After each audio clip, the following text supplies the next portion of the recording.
gentlemen, may I have your attention, please? The show starts in 10, 9, 8, 7, 6, 5, 4, 3, 2, 1, go. The following is a world-class Bullshitters exclusive. It's Tuesday night, which means it's time for the High Council here on World Class Bullshitters. I'm your host, Jeff Hicks, and with me is my co-host, Caffeinated Wolf. Hey, what is going on, Jeff? What is going on, chat? Hail to y'all. Hail to the High Council. This is going to be a fun one. Oh, indeed it is tonight. And definitely hail to everyone in the chat, folks. Before we introduce anybody else, hit that thumbs up button to let YouTube know that you enjoy this content. And now, we have three wonderful guests tonight. First up, a man that you know you love. He's our spiritual third man always. Say hello to ScriptDoctor. Hello. Thank you guys for having me tonight. Happy to be here and can't wait to talk about the fun show subjects at hand. As am I. And now, folks, we have two special guests that we've never had on the channel before. We always talk about we want to expand the show, hashtag building a better Bullshitters for 2023. So we had a video drop yesterday about the High Republic and the abysmal sales that the line is suffering. So we thought today we'd have the wonderful writers of that article say hello to Michael Gallagher and Declan Finn. How's it going, guys? Thanks for having me on. Howdy. Thanks for having us. Now, folks, tonight we're going to have a fun discussion about that, so make sure you guys have your questions lined up and everything, as usual, for the High Council. And instead of making you wait any longer, let's start off with the show. Now, guys, the High Republic has been on very few people's radar since the initial trailer that dropped a few years back, because that initial trailer wasn't very good. And yet, how do I want to say it? It was terrible, actually. Now, Wolf, we've known each other for quite a while. Had we streamed together back when the High Republic had dropped that first trailer?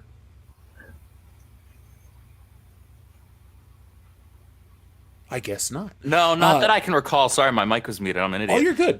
Yeah, not that I recall. No, I don't think we had just yet.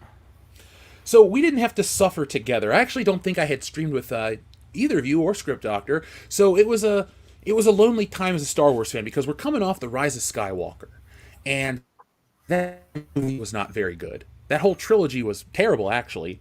And then the first thing they want to give us right after that was this. And real quick, before we do anything else, everyone here, what was your initial reaction from that trailer? We'll start with you, Michael. What were your initial reactions to that launch trailer all those years ago? It was an organ-shriveling internal groan. It was just confirmation that the movies were not some. It was not the fault solely of Rowan Johnson. This really was kind of their broader vision, and it was pretty much the line in the sand at that point. Especially once I saw the character art that had come out, that I could safely ignore it from here on out, and Star Wars, as I knew it, was dead. Declan, same question to you. To be perfectly fair, it supposedly came out in February of 2020, and in March of 2020, I was a little busy, and I gotta tell you, for something that has $1 billion ad budget, I never saw it until literally a week or two ago. And it's like, wait, you spend $1 billion on ad revenue for what exactly? And God, we won't even go into the art. The art was just, I'm sorry, I've seen more talented 10-year-olds draw, in anime style than whatever it is they were trying to show us. You could probably draw a more compelling rock. Yeah. I was shocked how matter-of-factly that was. It's like, and here's Geode, who just happens to be a rock. A rock. It's like an actual rock. The Navigator is a rock. It's like, I'm sorry, could you guys not just knock off Ben Grimm? I mean, you're Disney. You own Marvel, or at least you do. You own the Fantastic Four now. Make it look like, I don't know, how many rock characters are there? I can think of at least 2 or 3, and one is from an 80s movie. So it's like, guys, you could have done something other than just a rock. It sits there. It does nothing. And it shows What? how ignorant they are, because a geode is a type of crystalline and Ah! a rock is a rock. They should have named it stone or something. That was the first thing where I felt like we were just slapped in the face, because I understand that Disney doesn't care about the audience, or Lucasfilm doesn't care about what the audience thinks, but that was like the worst one. That was the one where it just felt like you really think we're as dumb as the people on the internet want to act. That the High Republic, like you brought it up, Declan, a moment ago, $1 billion. I don't see $1 billion like worth of stuff. You know, I believe it was the last 2 Avengers movie combined cost $1 billion, and I'm like, all right, I can see what that bought you.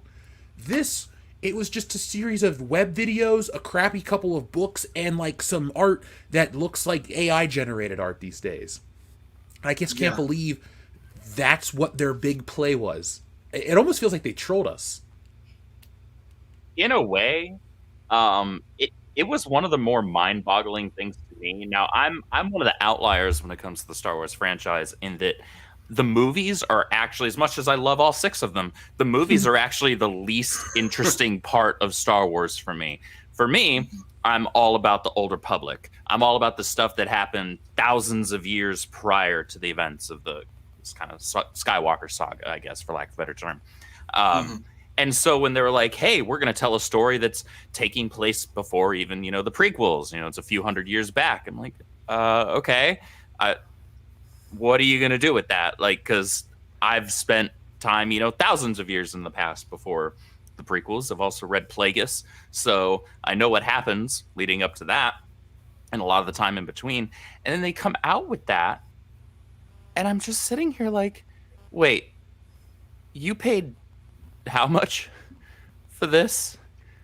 In marketing and in production costs? Are you kidding me? You guys haven't made your money back yet on the films. Yeah. What are you talking? Your merch doesn't sell. What are you talking about spending $1 billion on a marketing campaign for this?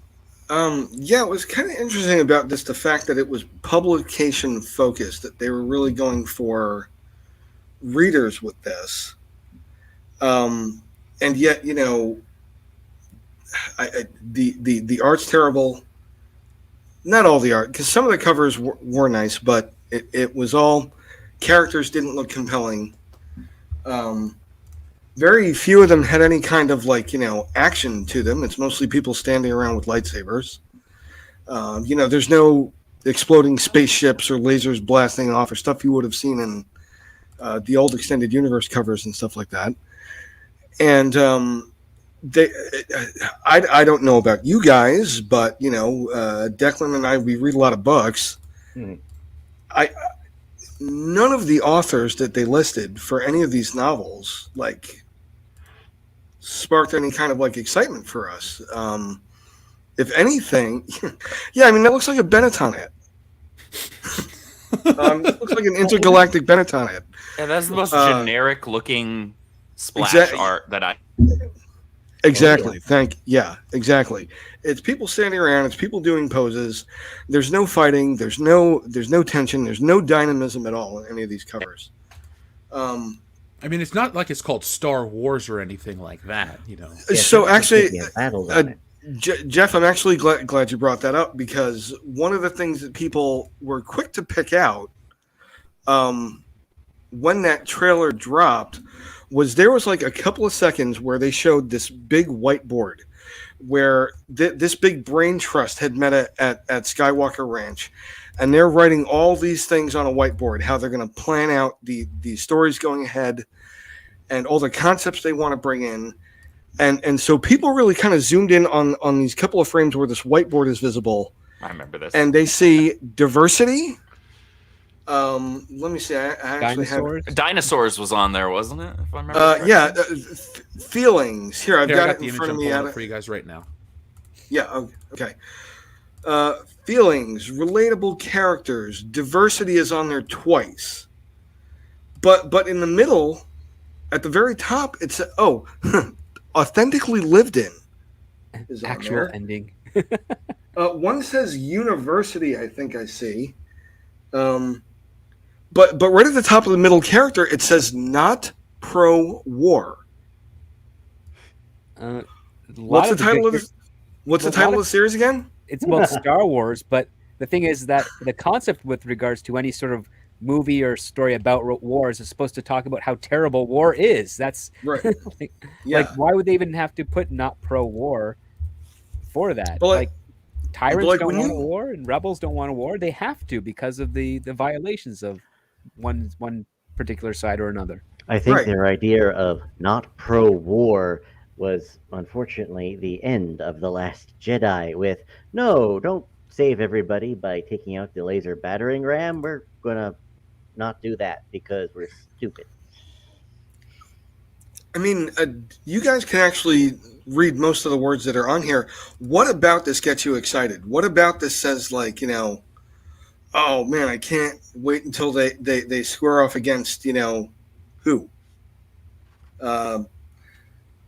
Nothing about this seemed to have any imagination or any kind of creativity behind it, or anything that even indicated that the people who were planning this out had even really read or seen much Star Wars material at all. And one of the things I brought up was I think their plan in placing this 200 years before the events of the original trilogy was it's somewhere in this sort of like ambiguous period in the timeline where you're far away from the Old Republic stuff, so you don't have to worry about any of that stuff, and you're far away from the original trilogy stories, so you've kind of got this clean slate where you can just make up whatever you want. And what this is effectively doing is them writing fan fiction and hanging a Star Wars label on it, which is what and that's what they've been doing since 2015. So. It's skin suiting. It's what these guys have been doing forever. They did it with He-Man. They did it with now they're doing it with Indiana Jones. There are no sacred cows. There's nothing they respect. There's nothing they won't just eviscerate and pull the guts out of and shove it in front of the fans' faces and say, okay, give us your dedication and your time and your money. Well, that's because Disney has operated under the idea that brand is simply all you need. You just need the brand. You just need the name, and you slap that brand and that name on any pile of crap, even if you spray painted it with metallic gold paint. They think that that's enough for people to buy into it and be interested. And that worked for a time. That worked for The Force Awakens for the most part. I mean, the movie did well. There's no question about that. But then people started catching on, and they realized, oh, I see what they've done here. They've actually just spray painted some gold metallic paint on a pile of crap.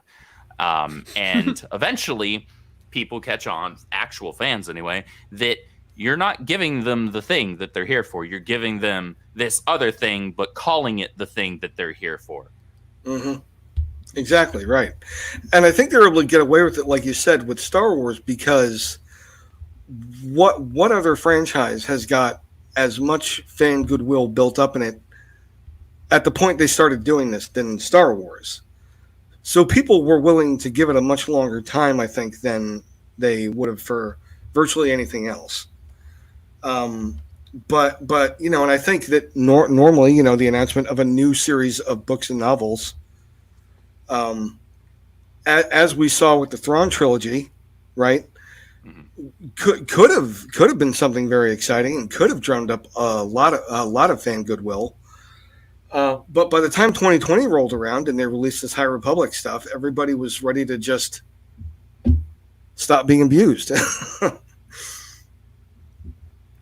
To jump on the whole point about the branding thing, it's the modern mentality that just ruins everything, because eventually, with enough bad content, the brand becomes tainted, and that's where we are now. I mean, you're more cautious with anything Star Wars related. Like the Ahsoka trailer just dropped today, and I thought to myself, visually it looks good, but every trailer visually looks good.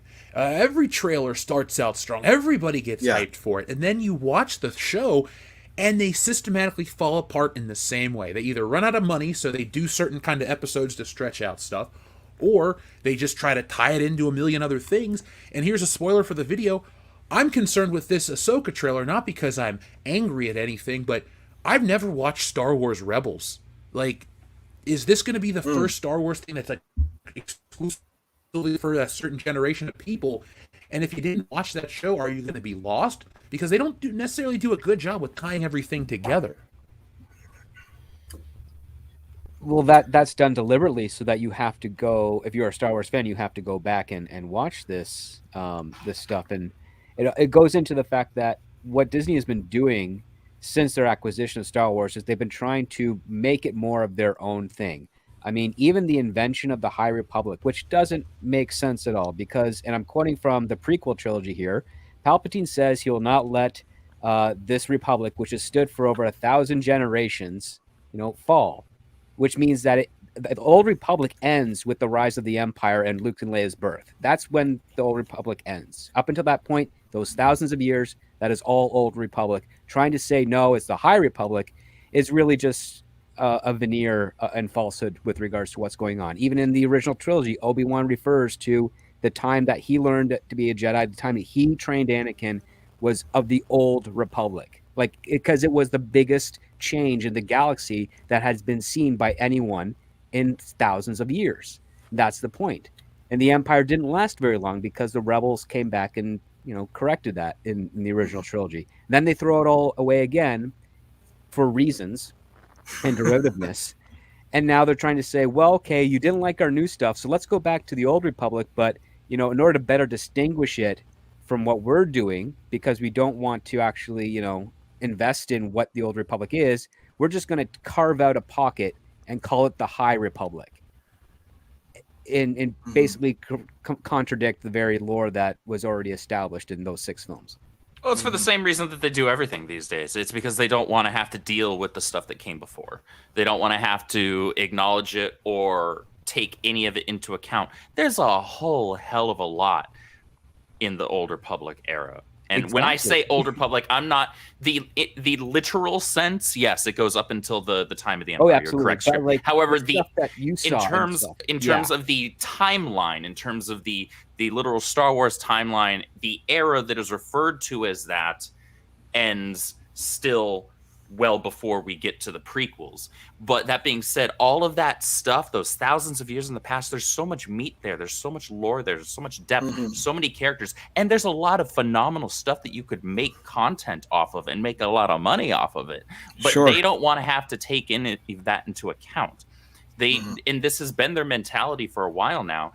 They just want to use somebody else's sandbox, but they want to kick all of the sand that was already there out.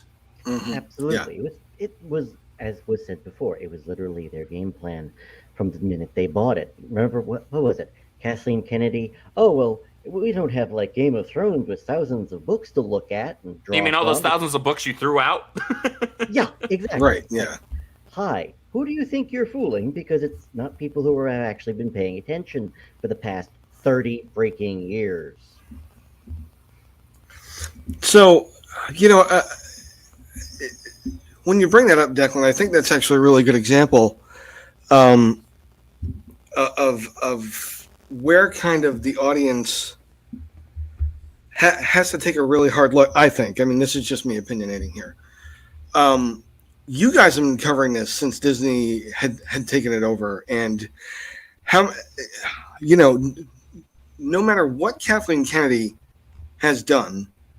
No matter what she sinks, no matter how much money she loses, so far at least, how many times have people made videos saying, "Oh man, this is it. She's done for now. She's gone for sure." And then 6 months later, she's still there, and the stock's still tanking. Yeah. If she hasn't gone anywhere after the first, I would say after that trilogy, I'd say she's probably not going anywhere. Period. And so the audience, the fandom, I think has really got to take a really hard look at they're not going to change. You're basically in an abusive relationship. The other person is not going to change.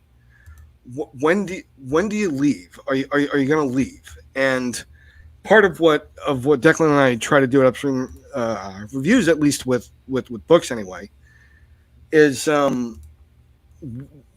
we've got to get past this weird stage in the grieving process where we sort of start to move on, I think, en masse.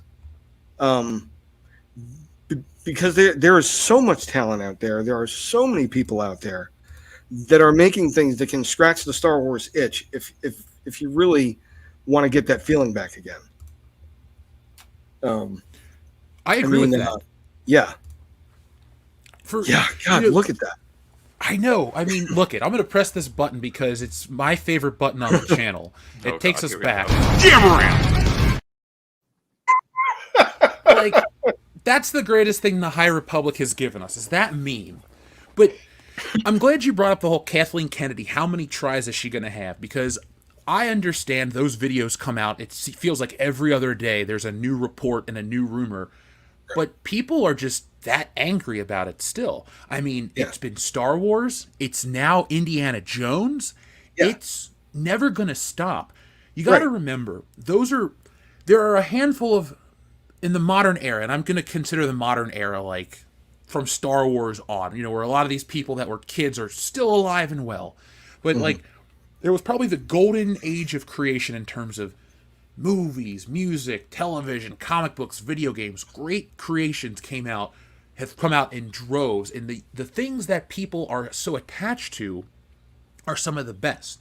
Like, I may have grown up in the 90s, but Indiana Jones was still a staple of my childhood. Same with the original Star Wars. I consider myself a holdover of the original generation because I got in right before the special edition. So, I watched the original cuts, played with old school toys, all of that stuff.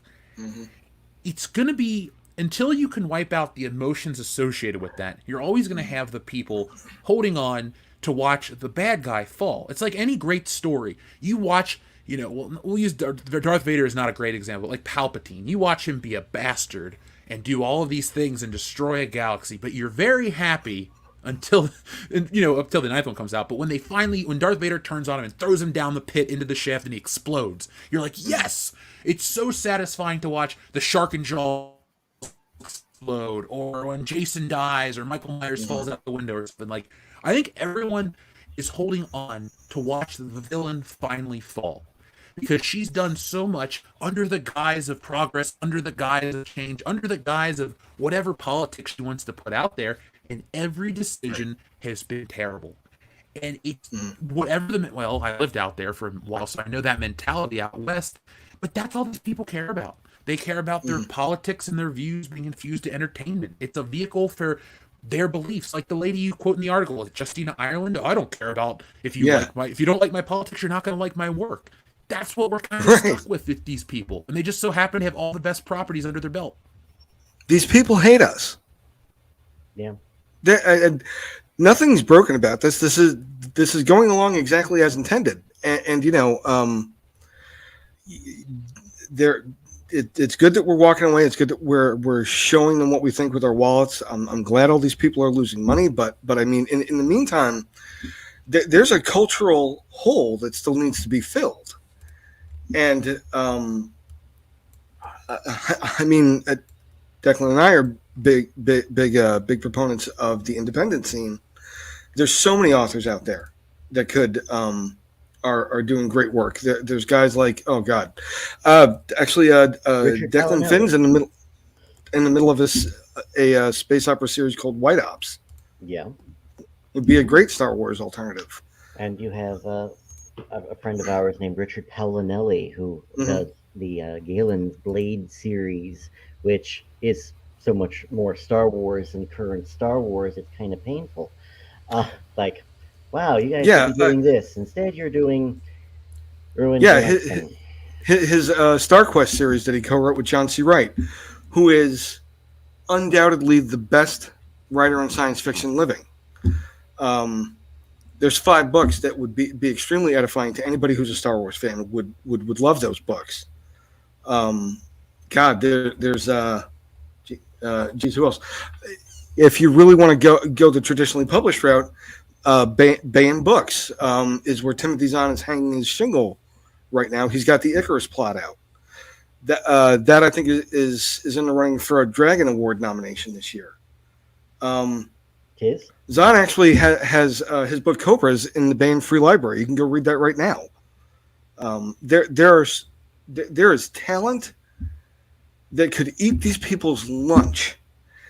And one of the reasons I don't mean to go on a tirade here, guys. I'm sorry. I know I'm Oh, just you're great, because keep super going, man. fired up Real about quick, this. though. But like, one of the few things that you guys are doing that we really appreciate that I don't see enough nerd commentary YouTubers doing, and you know, just to be a good guest, I won't name names of who I'm thinking of right now, but they'll make grievance video after grievance video after grievance video because people love a grievance video. Like we all love a grievance video. Those get the clicks. Those get the traffics. Oh yeah. I'm gonna finish your thought here, if- but then they contribute nothing. Bingo. Exactly. Thank you. Yes. Unless it's something that they wrote or they put out, or it's something that they want to use their audience to bolster. And I have no problem with that. You built your audience. You go for it. Good. But like some of these guys who are out there have huge platforms, have huge audiences. If they did a video a month to like some indie talent who could get out there and actually start to wash some of this garbage off the scene, it would be a game changer. And that's all they'd have to do. And they won't. That was kind of head and shoulders above. Man, we really appreciate you guys doing Well, that. I'll tell you exactly why they don't do that without naming names. Nobody who's got a real audience out there that I've seen, or very few people anyway. I don't want to say all. Well, there's a reason for that. A couple of reasons, really. One of which is because those people don't actually have a creative bone in their body. A lot of those people don't actually have a creative bone in their body. But the other is because those same people are actually reliant and dependent on the current status quo. They're reliant and dependent. Their entire model is dependent upon there being bad content for them to bitch about. So if good content were to suddenly take center stage, they wouldn't know what to do with themselves. Which is funny, and I will name a name because he's not doing this. You listen to, what's his real name? Will Jordan, or Critical Drinker, or whatever he's called, where he will do his, normal bitchy video in his drunken Scotsman voice. And then it's, oh, by the way, over here, I actually like this movie, and it was really good. So there are some people who know how to actually know what to do with themselves when good stuff comes out. It's just the whole, yes, we're going to promote bad content by doing nothing but whining about it. Yeah, those are the people where my head wants to explode. Commentary is important, and I think it's important to get in front of people an honest reaction, at least, and an honest take on something, and make sure people know what's going on.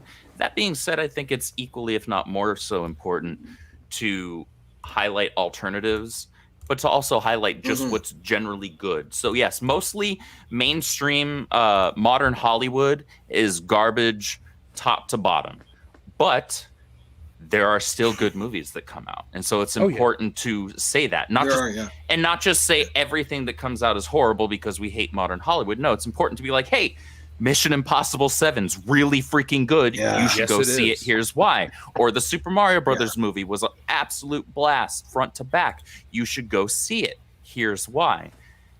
It's important to remain intellectually honest in critique. Yeah, you don't get enough of that.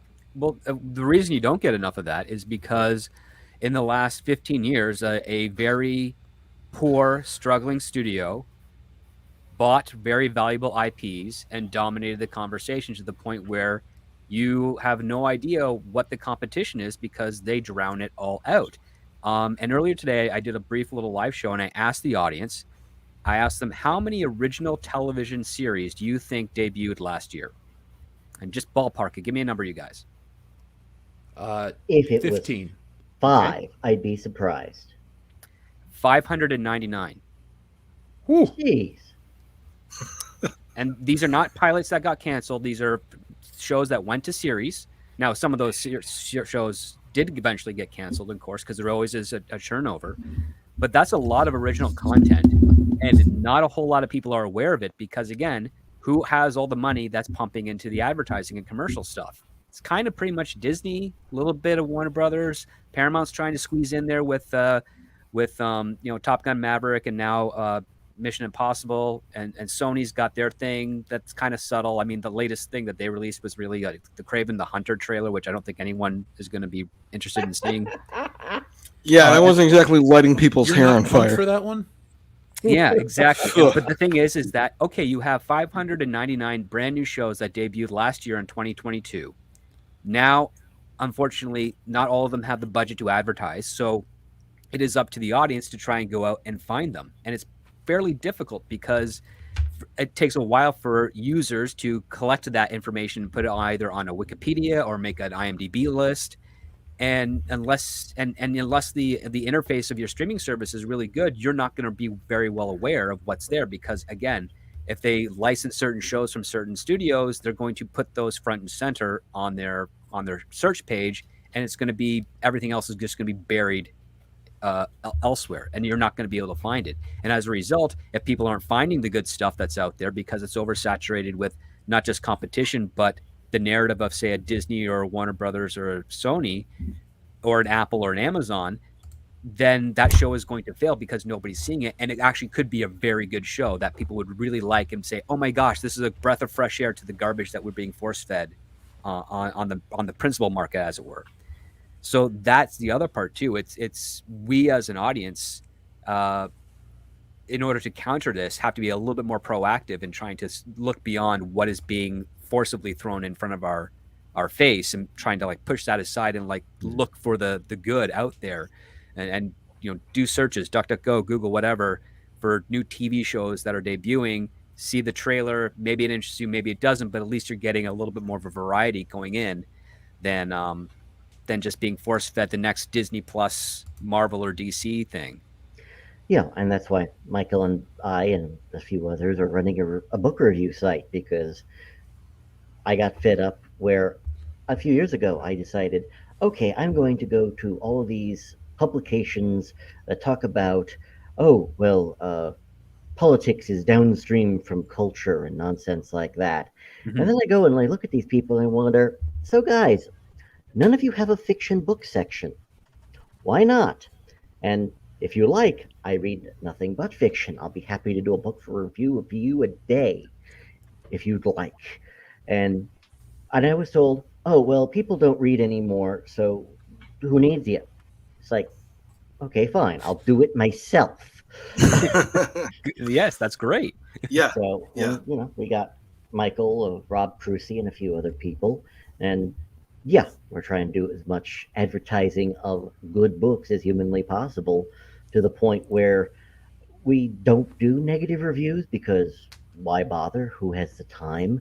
Granted, we did make fun of one book, but that was because it was just so bad it was laughable. And of course, it was so bad it was laughable, and it has a Hugo Award nomination. So there you go. Oh God, yeah. We only make fun of Trad Pub, But we got an e-arc of a book by a very popular science fiction writer. At the time, it was his new book. We got it ahead of publication, so we decided to. I did like a page by page spoiler reading, and I blogged it, and it was god awful.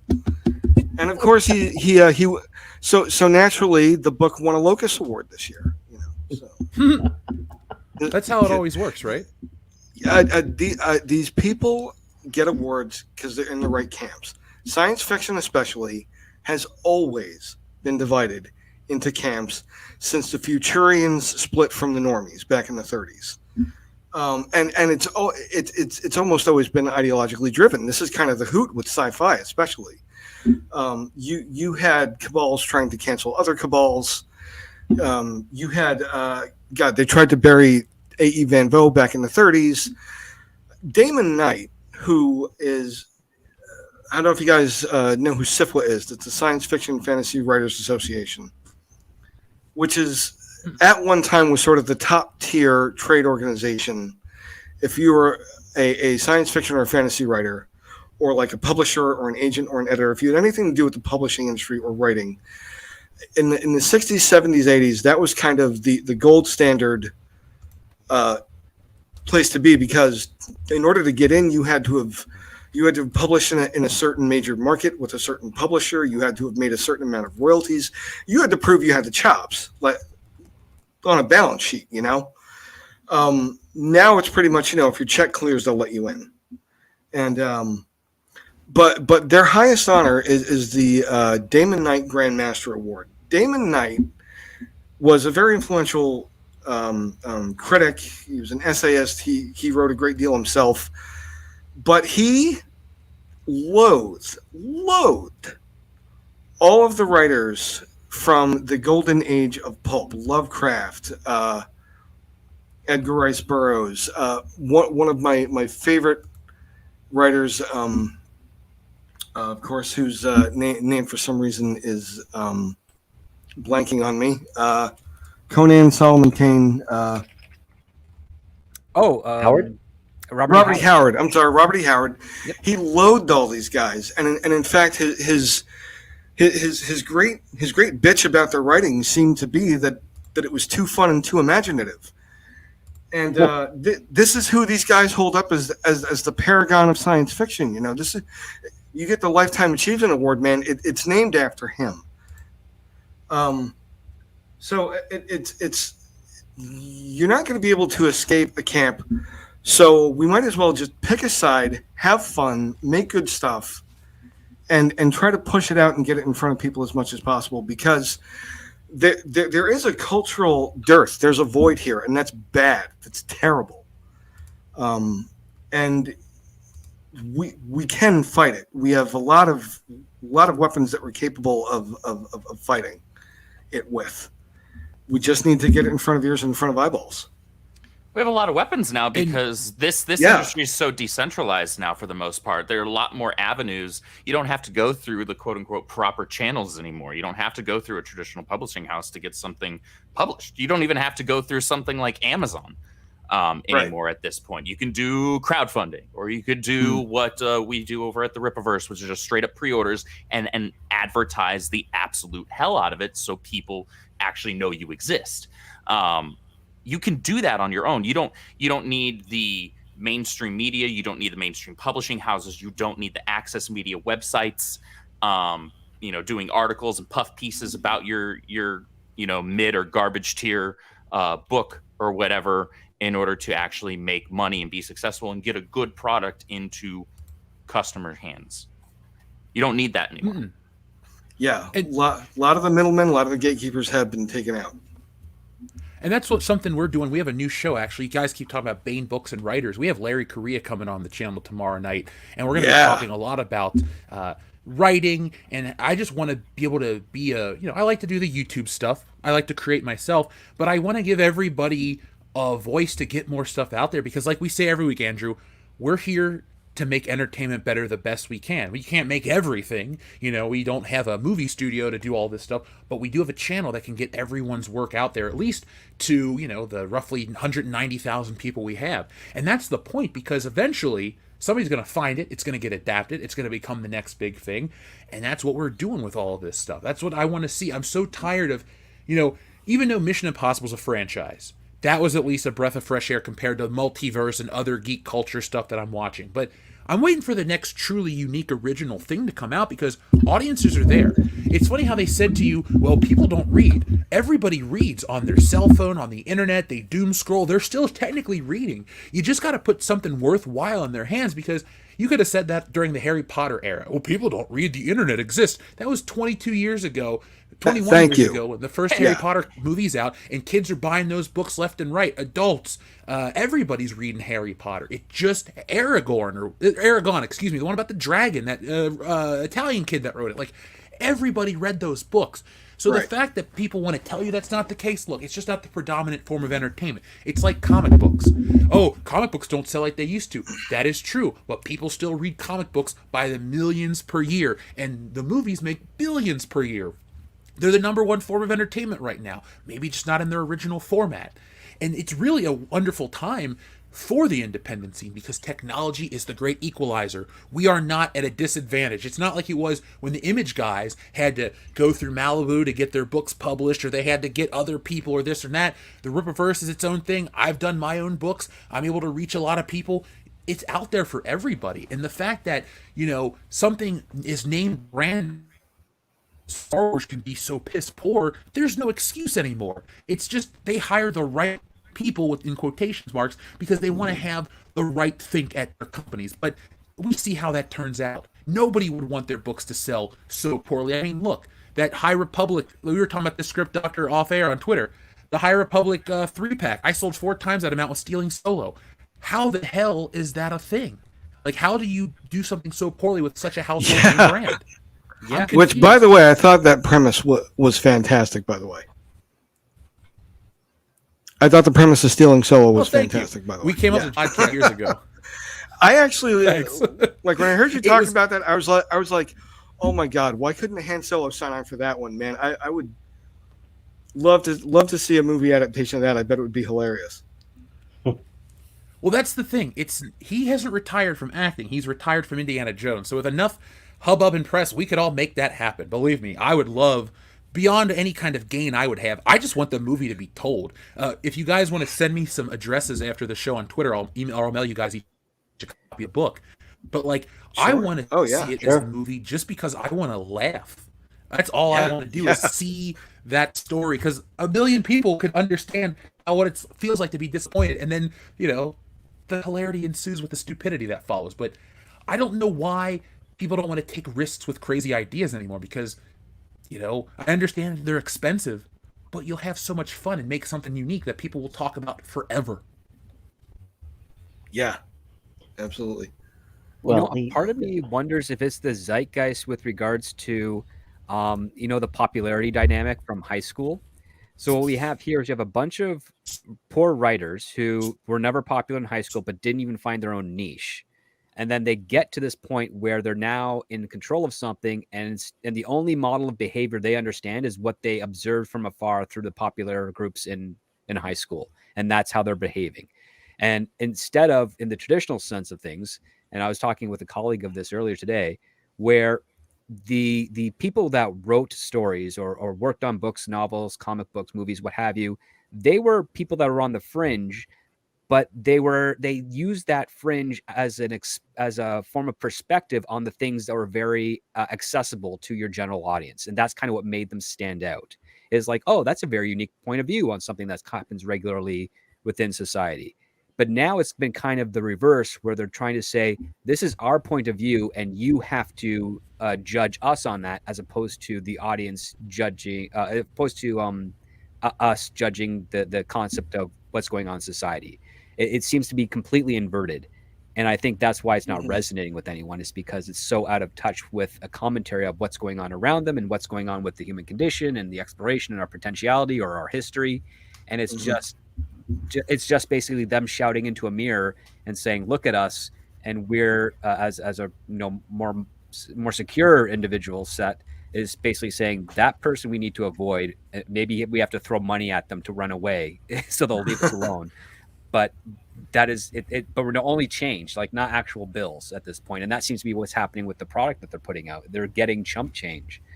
Well, what you have now, unfortunately, and this didn't used to be a problem, because before, if we go back a few decades, or even say 2 decades, you had people getting into these subcultures, into comic books, because they wanted to write comic books, or they wanted to draw comic books. They wanted to write The Flash. They wanted to write Spider-Man.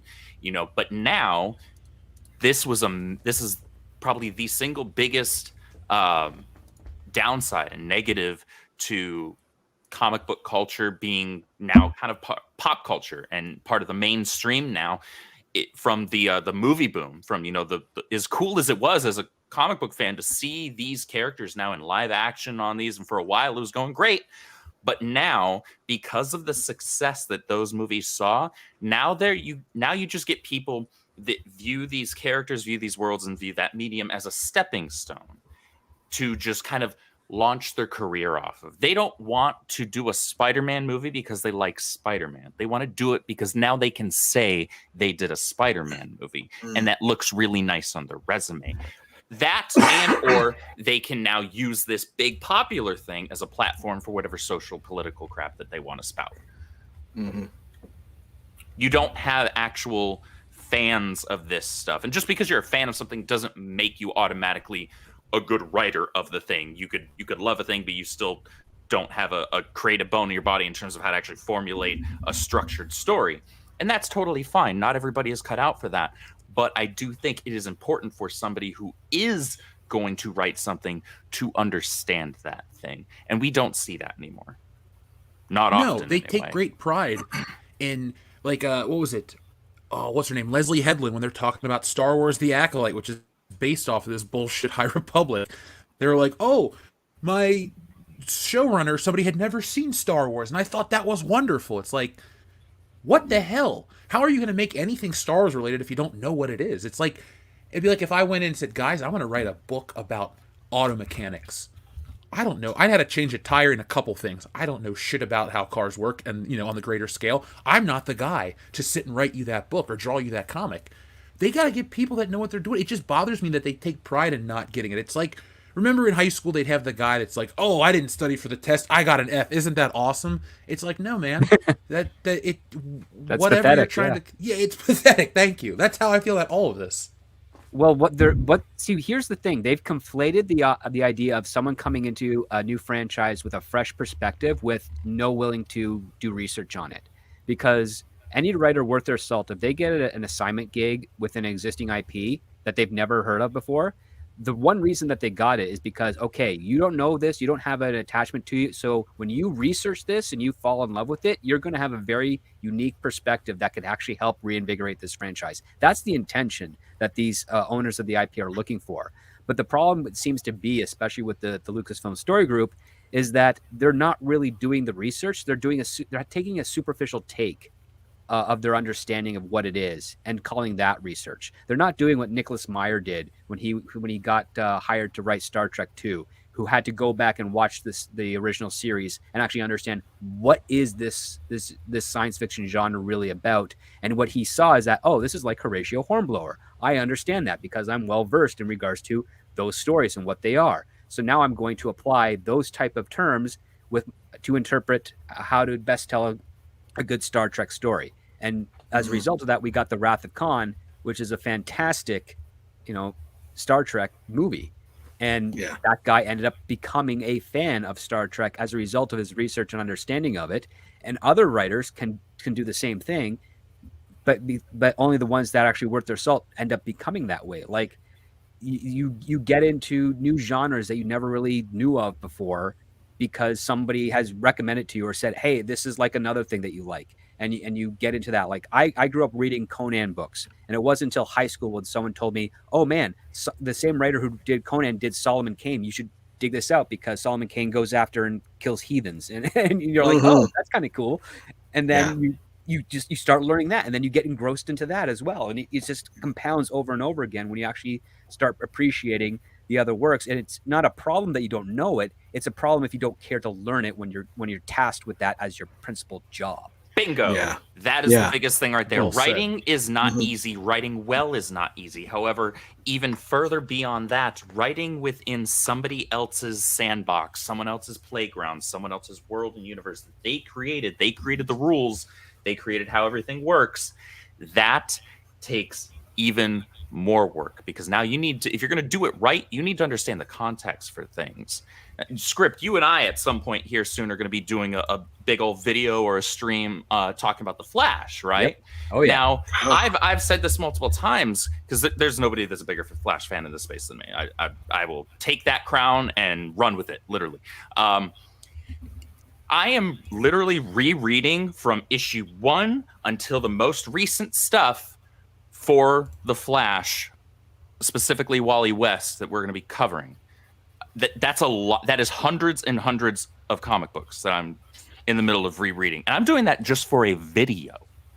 Okay. Now, if any of these writers did that level of research, or even they don't even do a fraction of that, if they did some of that level of research when they go into actually writing these books or writing these movies, we would have something that might actually resemble the thing that it's titled after, right? Yeah. And that takes a lot of work, because not only if I were to write whether it was a Flash TV show, a movie, the comics, shoot, whatever it is, any type of medium, it wouldn't matter. I would go back and I would be rereading the lion's share of the character's history. Even if I had just done it 6 months prior, I would do it again. And then I would also, depending on what kind of story I wanted to tell, what characters I wanted to utilize, I would then need to start doing some cross-reference research and start referencing and researching those other characters that I wanted to involve in the stories that I need to tell. People don't do that anymore, though. They just think it's enough to slap the label, slap the title, slap the brand, and slap the suit on a thing and call it handled. Not to mention, there are writers who are actively being discouraged from reading the original source material. Apparently, they've got a new show, Secret Invasion, where the writers of the show were told, "Oh, don't read the original comic book." I'm glad you brought that up. I was trying to think of what the most recent one was. You're right. Yeah, the Secret Invasion. That's right. Yeah, and it's, hey, don't read the original comic book, because that might actually require background, that might require actually adhering to a specific storyline, as opposed to, what message do we want to shove at our audience's faces today? And no, I don't know what they're trying to push this week. I'm just assuming they are, because they've been doing that for a while now. And hell, had they done, oh God, the amount of what ifs. If the scriptwriters actually read the comics, are legion. It's like, hey, maybe you shouldn't do Flashpoint as a Flash movie until you actually, have more of a universe to rewrite. Things like that. Or screw up enough of the universe enough to rewrite. I mean, listen, they got off to a bad start. But the other part too is that they didn't even give a proper Flash movie.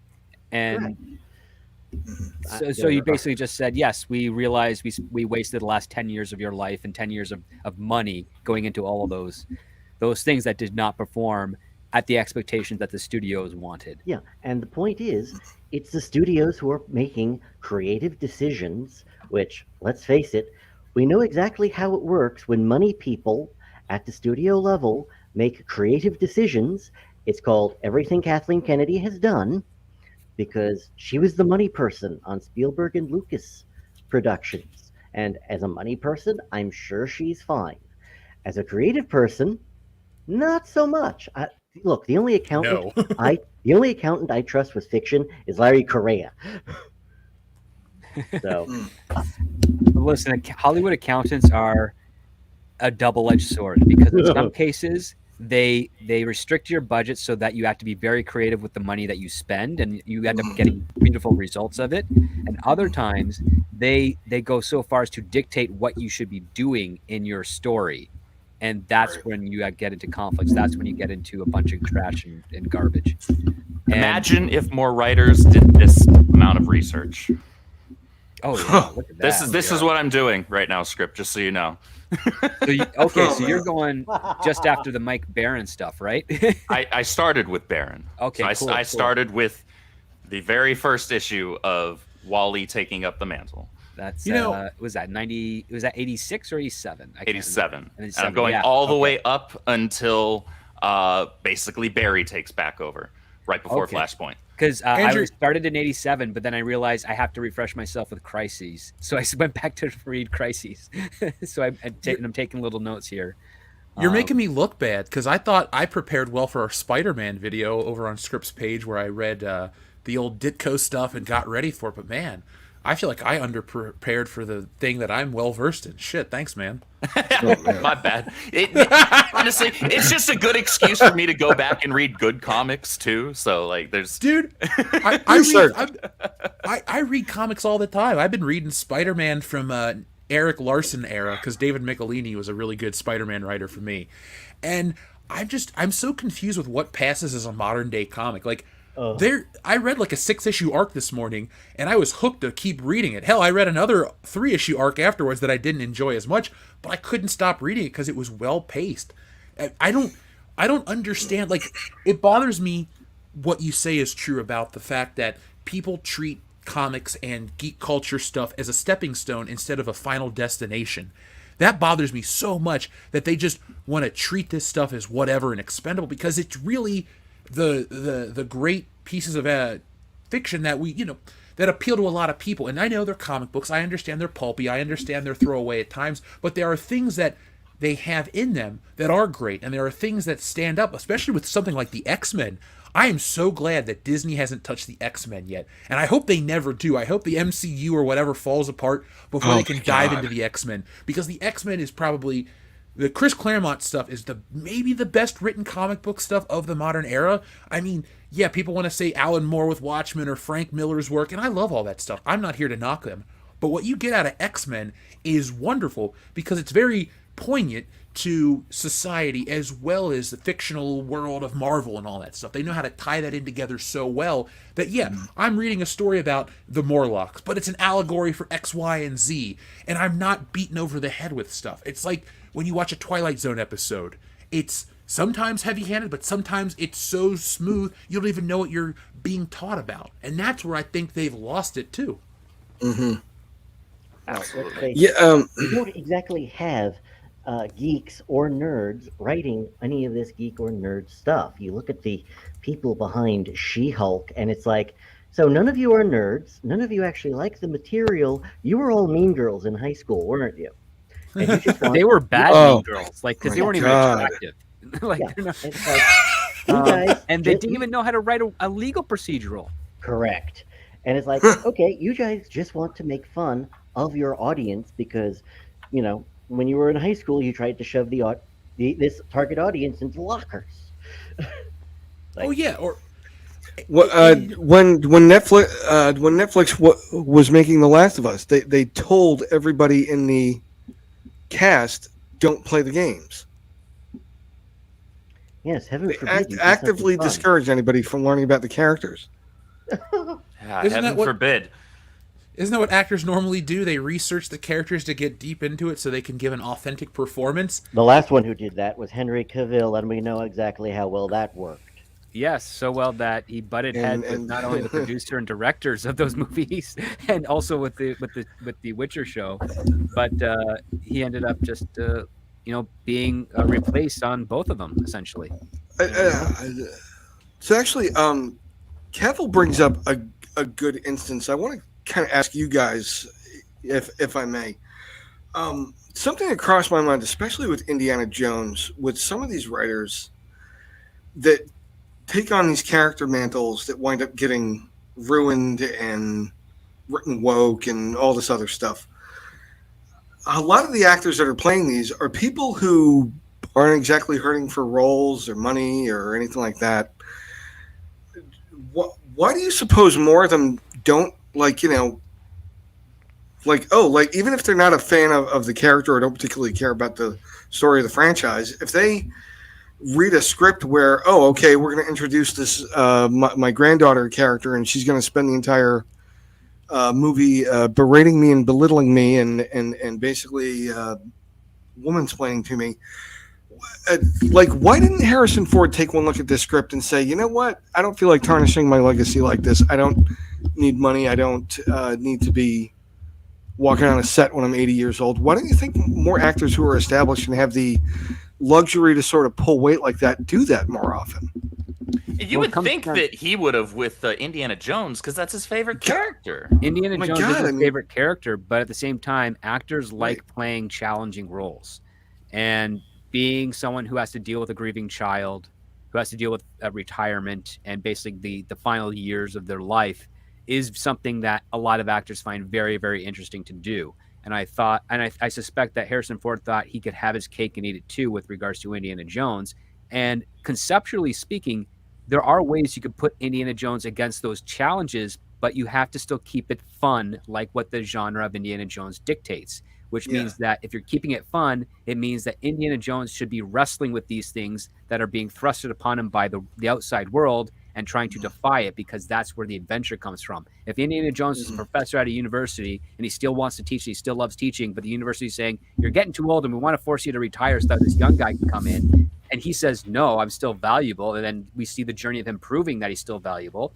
And say you bring in a new character that is supportive of that and says, oh, to prove that you're valuable, I just need you to come with me to help find this artifact.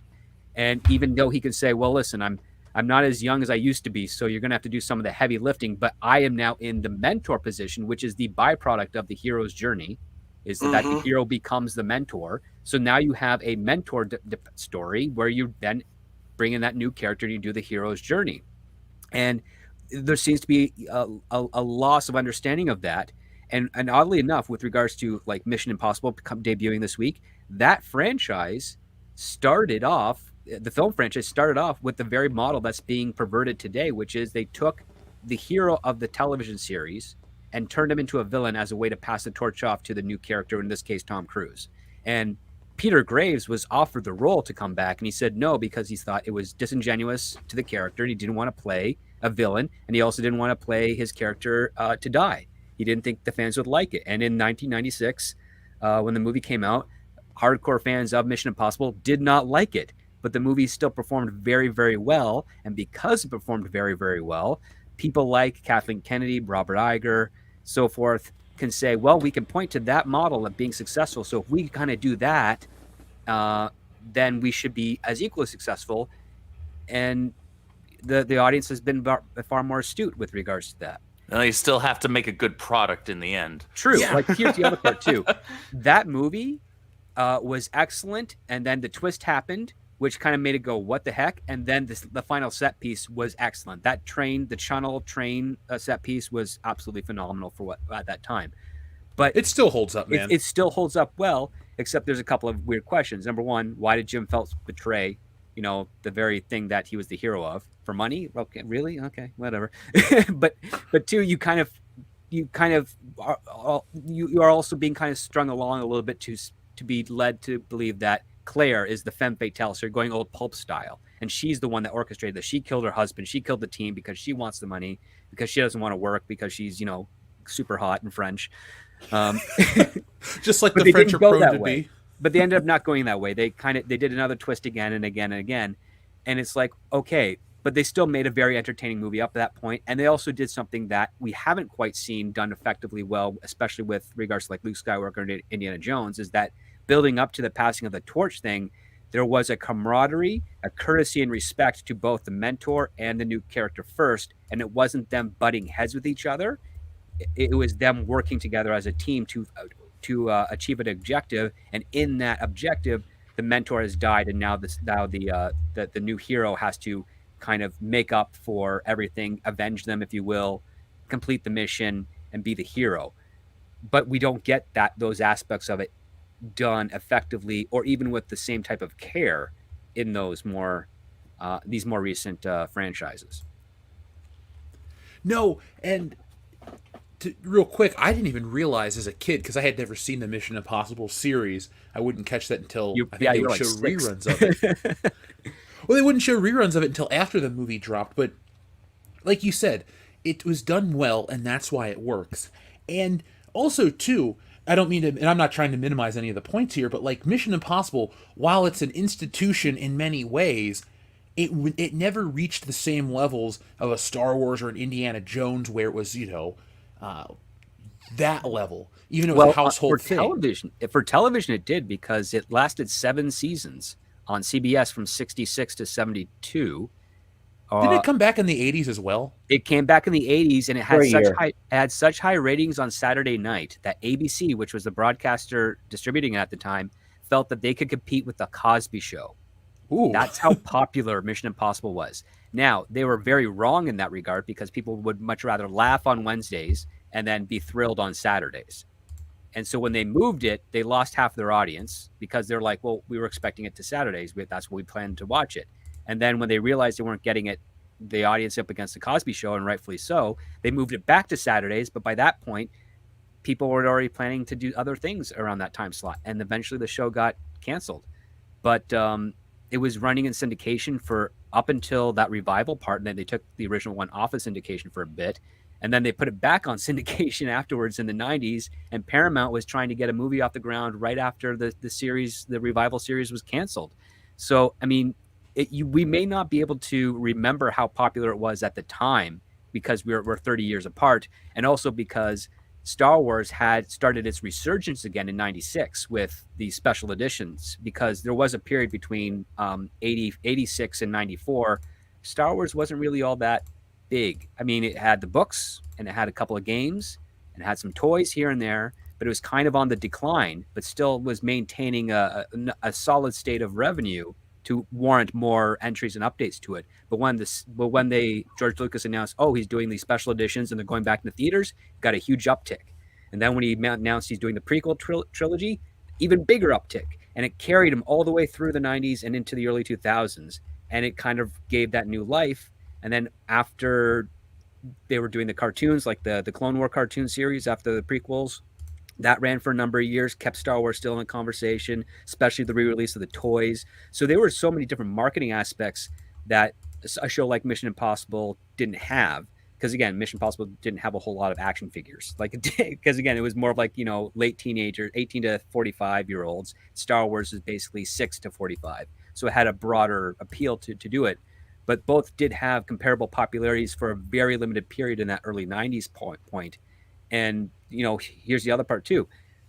Mission Impossible has been a film franchise lasting 26 years consistently with the same lead. And Star Wars has had pockets where they've had movies come out and big gaps in between, like 10, 15 years between the original trilogy and the prequel, and then another 10 years between the prequel trilogy and whatever Disney threw out. Ooh. So Mission Impossible, it goes like 4 years, 3 years, 5 years, 6 years, but they keep coming out a lot closer together comparatively. And I'm so happy that they, I don't want to say rebooted, but whatever they did with the fourth Mission Impossible to get us away from parts 2 and 3 and create this kind of like newer version, I'm on board for it. I don't want to turn this whole show into a Mission Impossible thing, but I've always liked Mission Impossible.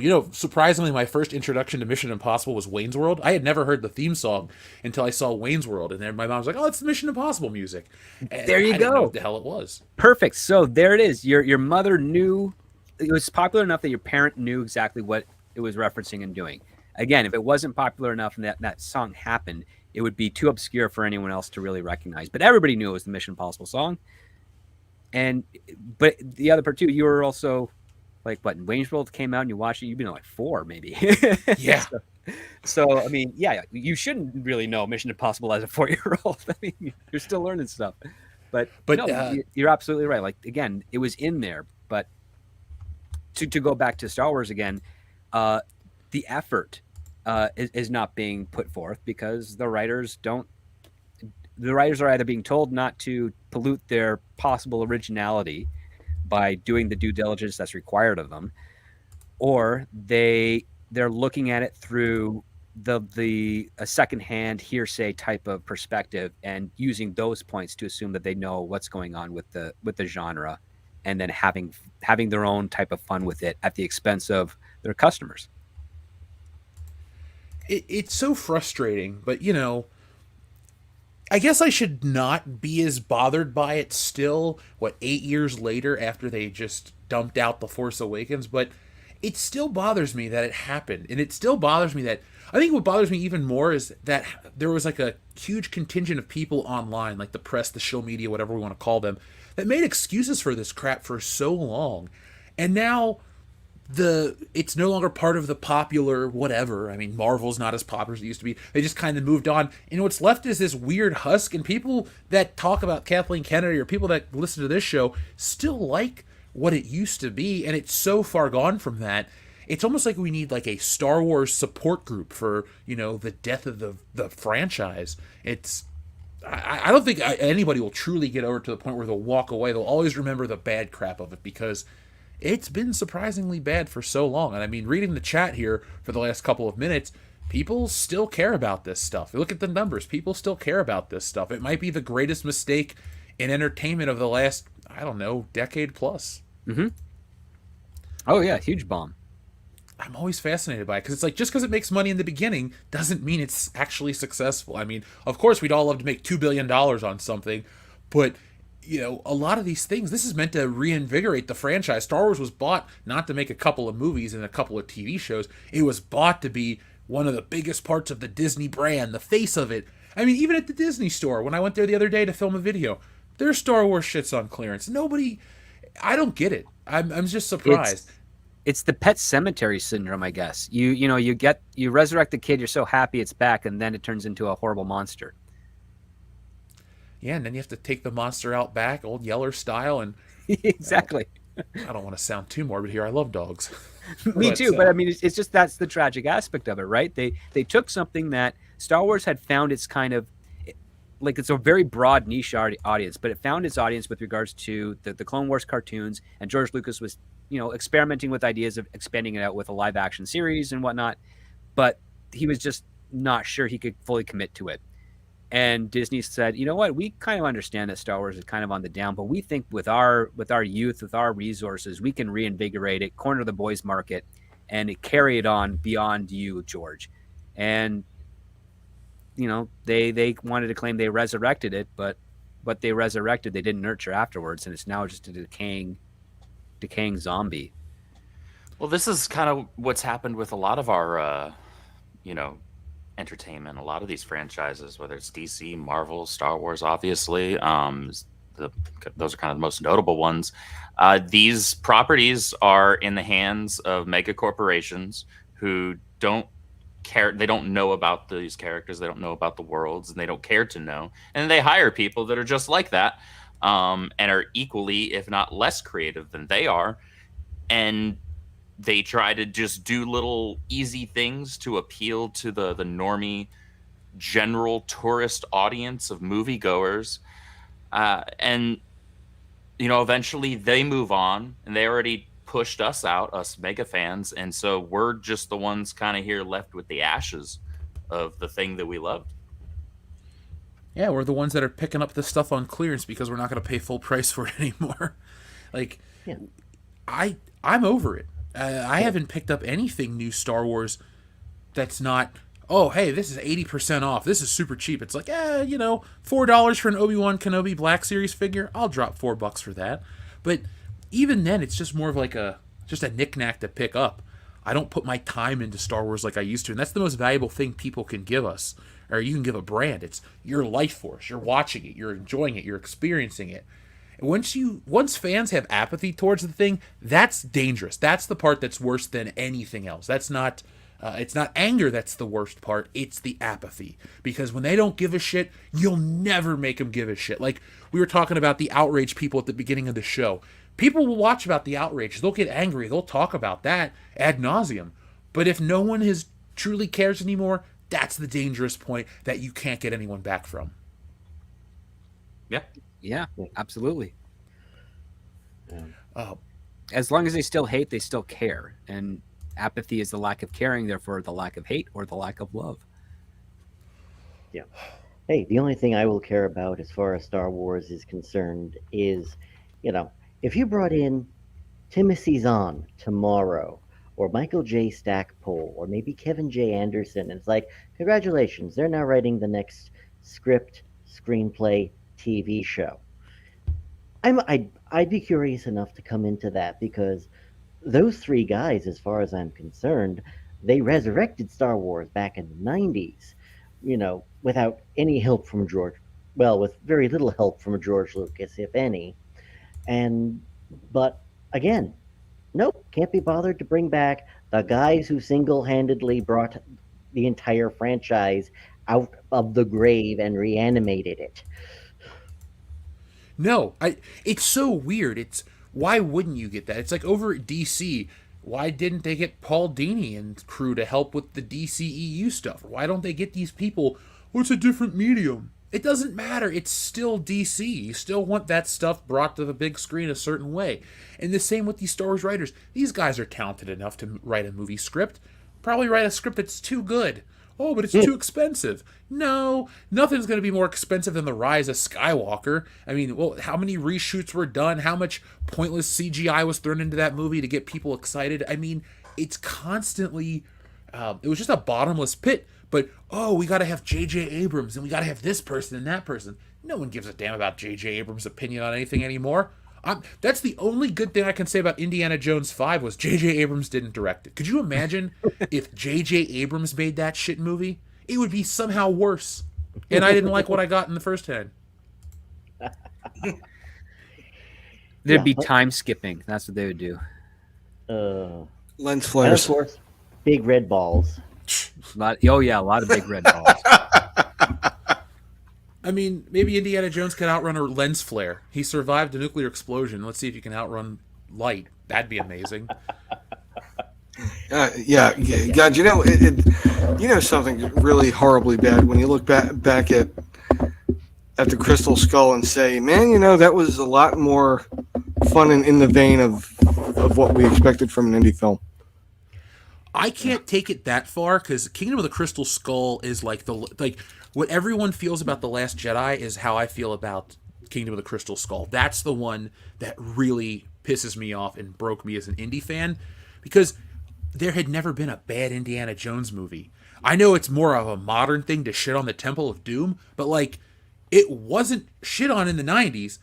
I've talked to people that were around back in the day. They said people just like Temple of Doom. It's more of a modern internet, it's offensive thing. But Temple of Doom was not the black or the redheaded stepchild of the movies. It was like they're all great, they're all loved, they all have things that people like. But usually you had people say they liked Raiders or Last Crusade the best, but Temple of Doom stood shoulder to shoulder.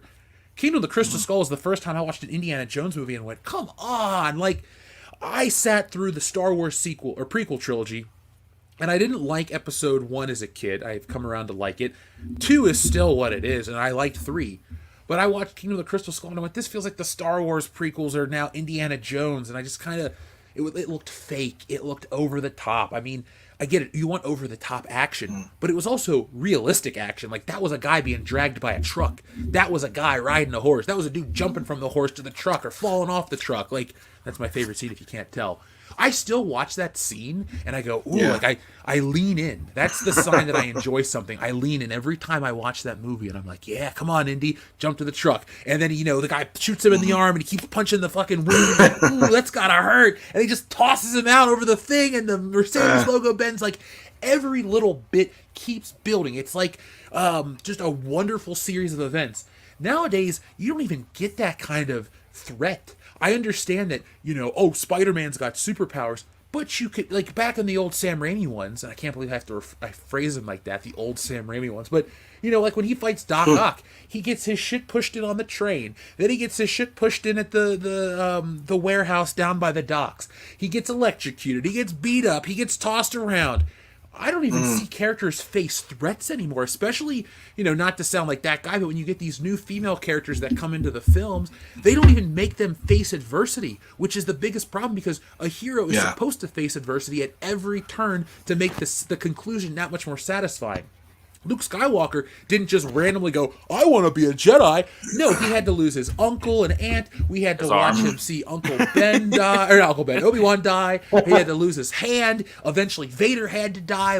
To achieve the goal that he wanted to become a Jedi like his father before him, he had to defeat Darth Vader. Well, it wasn't as high a cost. I mean, Luke only had to pay an arm, whereas Anakin had to pay an arm and a leg. and his junk got burned off at one point. Darth Vader, that's the thing nobody talks about. It's you know how in Ghostbusters Venkman refers to Walter Peck as dickless? Darth Vader is actually dickless, which is it's sad to think about. But he's a dickless villain. No wonder he's so pissed off. He takes off the suit, he's just a robot without a dick. It's kind of sad, but I digress. Continue on, guys. Well, I mean, early on in A New Hope, it's my God, Luke was so relatable because even he's facing even minor adversity of just being a young man and wanting to go far from home and having to hear his Uncle Owen say, no, I need you one more season on the farm. You've got to hang around. And he's just got to, there's that scene where he's looking out on the vista with the double sun and he's got this forlorn look on his face. He's just dying to get out there and be more. But he's got to face that disappointment of he's like, all my friends are off to the Imperial Academy. They're all gone, you know. But even that, even those little things that just made the audience want to like him and want to see him succeed more. I don't know if I'm alone in this, but my moment in The Last Jedi when I was just like, okay, fuck this, I'm done forever, was that moment when Rey was like bound up and she uses a Jedi mind trick on some guy, like out of nowhere. Oh yeah. Oh, you mean in The Force Awakens? Yeah, Right. It's like, that was in Force it's like, Awakens. fuck midichlorians. It's like, what? Dude, that pissed me off, and it pisses me off so much that people didn't care. They were just like, Star Wars is back! Yay, look at this! It's like, how does she know this? How does this happen? Oh, great, she's gonna pick up a fucking lightsaber and just beat the bad guy? When I reviewed the movie literally like moments after leaving the theater, I said I was emotionally gutted.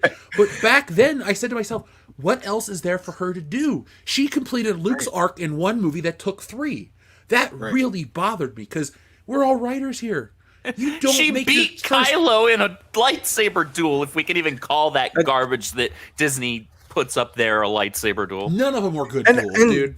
Can you guys tell me this? What was the point of Finn then? Because it felt like, and I think I've heard a few people mention this, like he was supposed to be he should have been the hero. I agree. Should have been the guy who had the redemption arc, former stormtrooper. I mean, it was right there. Well, He Finn had a could great- have basically been like the Kyle Katarn, essentially, for their trilogy. He could have kind of been that guy, right? But they basically just made him simp for Rey. So what was his point? Why did they waste John Boyega like this? Was it just I don't because know, the it was a Force has to be travesty. female?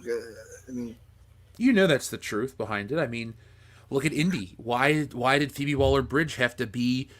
Why did she get all the great action scenes? It's not... You know, the internet gets the wrong idea that, oh, it's a bunch of angry guys on the internet that hate women. No, it's not. It's people that know how a story works, and they go, well, what's the reason behind this?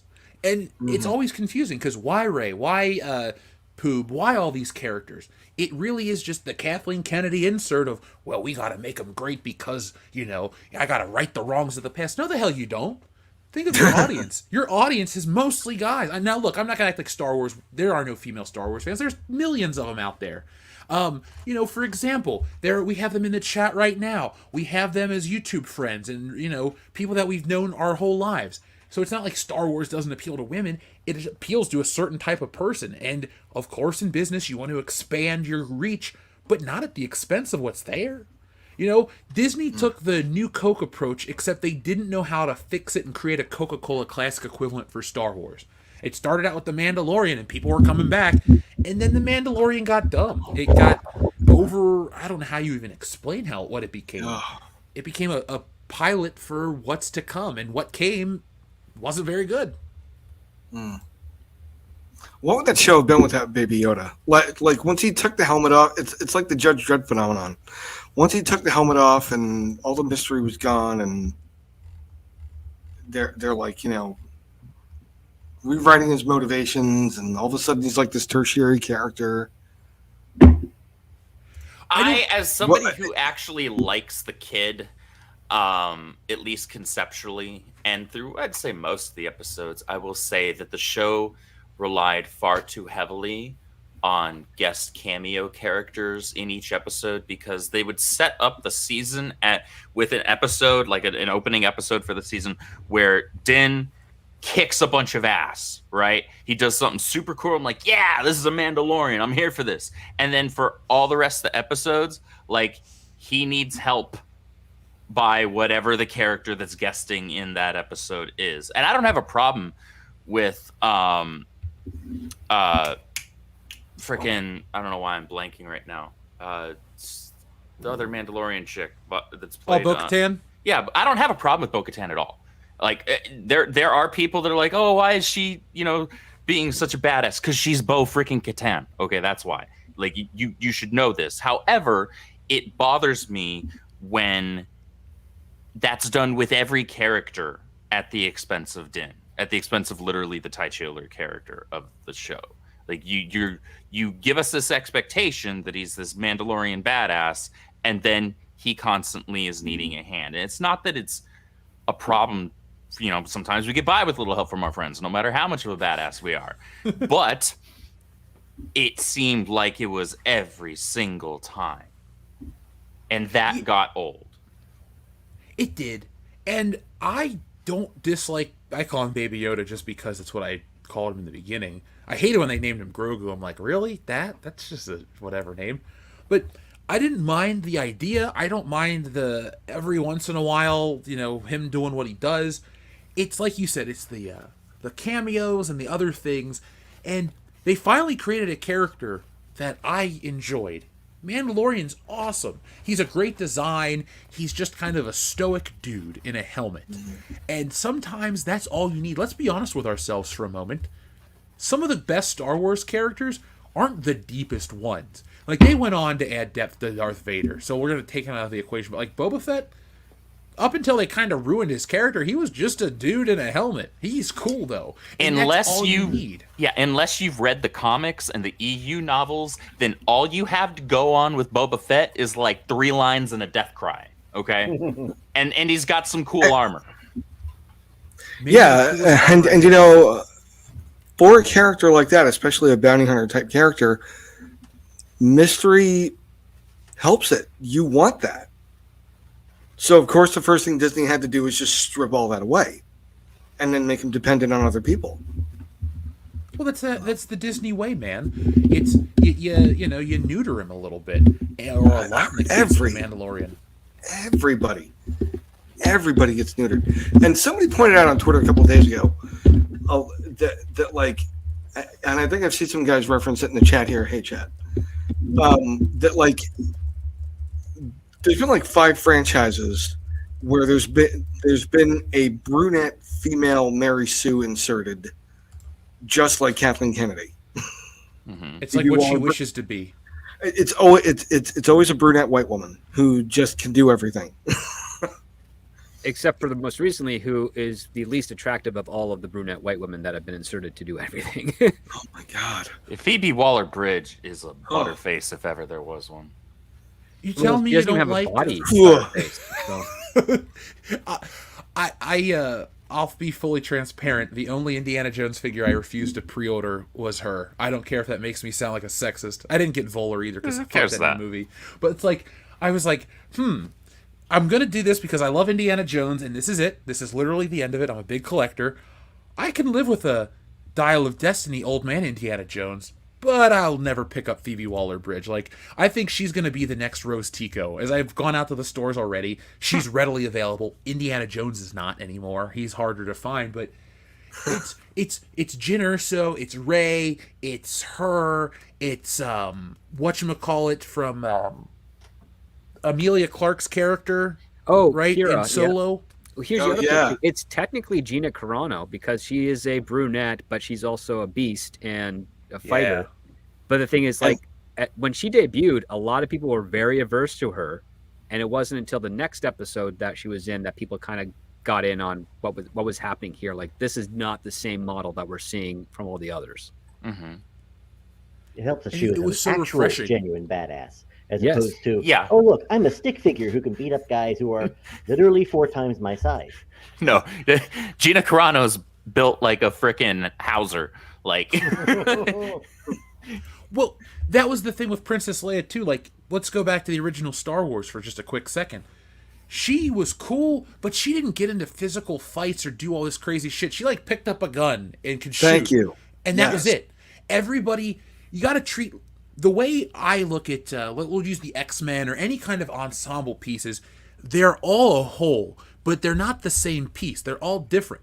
You know, you'll have crossover like Han is a great pilot and Luke's a great pilot. Luke isn't that great of a shot, but Princess Leia is. Only Luke can use the lightsaber, but they can do different things to supplement, the lack of whatever, and so together they're an unstoppable force. They're great. Like when you have the X-Men and their full team, they're like, whoa, shit, they can take down anybody. But each piece has to be unique and different. And nowadays, we'll just use Rey as an example. She's everything. She bypasses the sensor on the ship. She knows how to fly the Millennium Falcon because she looked at a picture of it from a distance. She knows how to lightsaber duel. She knows how to use the Force. She knows how to use Force lightning even though she's not a Sith. Like, it's such an uninteresting... Look at Hollywood. We know you're out there listening. If you did it with a dude, we'd all be complaining the same way. It's not about a female thing. It's that you create shit characters that just so happen to be women. Well, here's the other part, it's too. on you. The tropes that you see of a Mary Sue, you can apply those to a villain and let that work, because as a villain, you have this air of mystery. Oh my God, here's this badass villain that we've never seen before that can do all these things. How? Why? They're dangerous. They're a huge unstoppable force. Now our hero has to learn and survive against these incredibly powerful creatures. I mean, Emperor Palpatine from the original trilogy, all we get is that one movie of him. And we know he's very powerful. We don't know how he learned his powers. We don't know the limits of his powers. But when he's facing off Luke, the first thing he does is with a flick of his finger, releases the bindings on Luke's hands to Luke's surprise. And it's like, okay, this guy is something to be threatened by. And he appears to be all-knowing. He has foreseen everything and every outcome, and he's trying to manipulate Luke throughout the entire way. And we dig that in a villain. We dig those types of traits in a villain because it is a force with which the hero has to overcome. But when you put those traits onto a hero, there's nothing for them to overcome. Mm-hmm. And everything feels so bland. And it's not just with Lucasfilm Star Wars. You get that with a lot of other movies and a lot of other shows too. But the people on the internet don't really... They champion it for a couple of weeks, and then the people that would care and keep these things alive, they abandon it in record time. I'm glad that people on social media get so hyped over this dumb crap, but where's the money? Because a like or a retweet doesn't equal money. Nope. It's not the modern day currency. It's a popularity contest, but at the end of the day, money talks, and it ain't talking for these things. I mean, we have you gentlemen on here talking about the High Republic, $1 billion investment. So the first book sells 50,000 copies, 135,000, and then it just halves and halves and halves. And like I said, I outsold with my one book. We sold more than their collection of trade paperbacks. That's really embarrassing for them that they fucking sell 540 copies essentially. That is so unbelievably embarrassing. Like, and this is so antithetical to how business operates literally anywhere else. Like, you take this many, somebody causes this many losses to you over and over consistently. Like, that just doesn't happen. They're gone. Like, has Kathleen Kennedy got dirt on somebody? I mean, I think she's got dirt on everybody, how is she, honestly. Who else would get away with this? She has to have dirt on somebody because no matter how ironclad your contract, there is built in the fiduciary. You have a fiduciary duty to make us money, and $1 billion on books that they didn't make their money back on. At least $300 million on Indiana Jones 5, another $300 million on The Acolyte, which is basically canceled before it even airs. And it's like, I have never seen people set money on fire this fast since The Dark Knight. And not, well, here's one aspect with regards to the consequences for KK. Maybe she does have a lot of blackmail material, but she's also been in the industry for over 40 years. And she has most likely helped a lot of the people who have prominent positions now have their careers to this day. She was there at the beginning, at the start, probably gave them a shot somewhere low where they worked their way up and through various other projects and became very prominent players in the industry. And she's been able to do that for 40 years. So you have to compound that 40 years of her lifting up pretty much 2 generations of Hollywood. A lot of people are going to be very loyal to her regardless of her favors or her failures.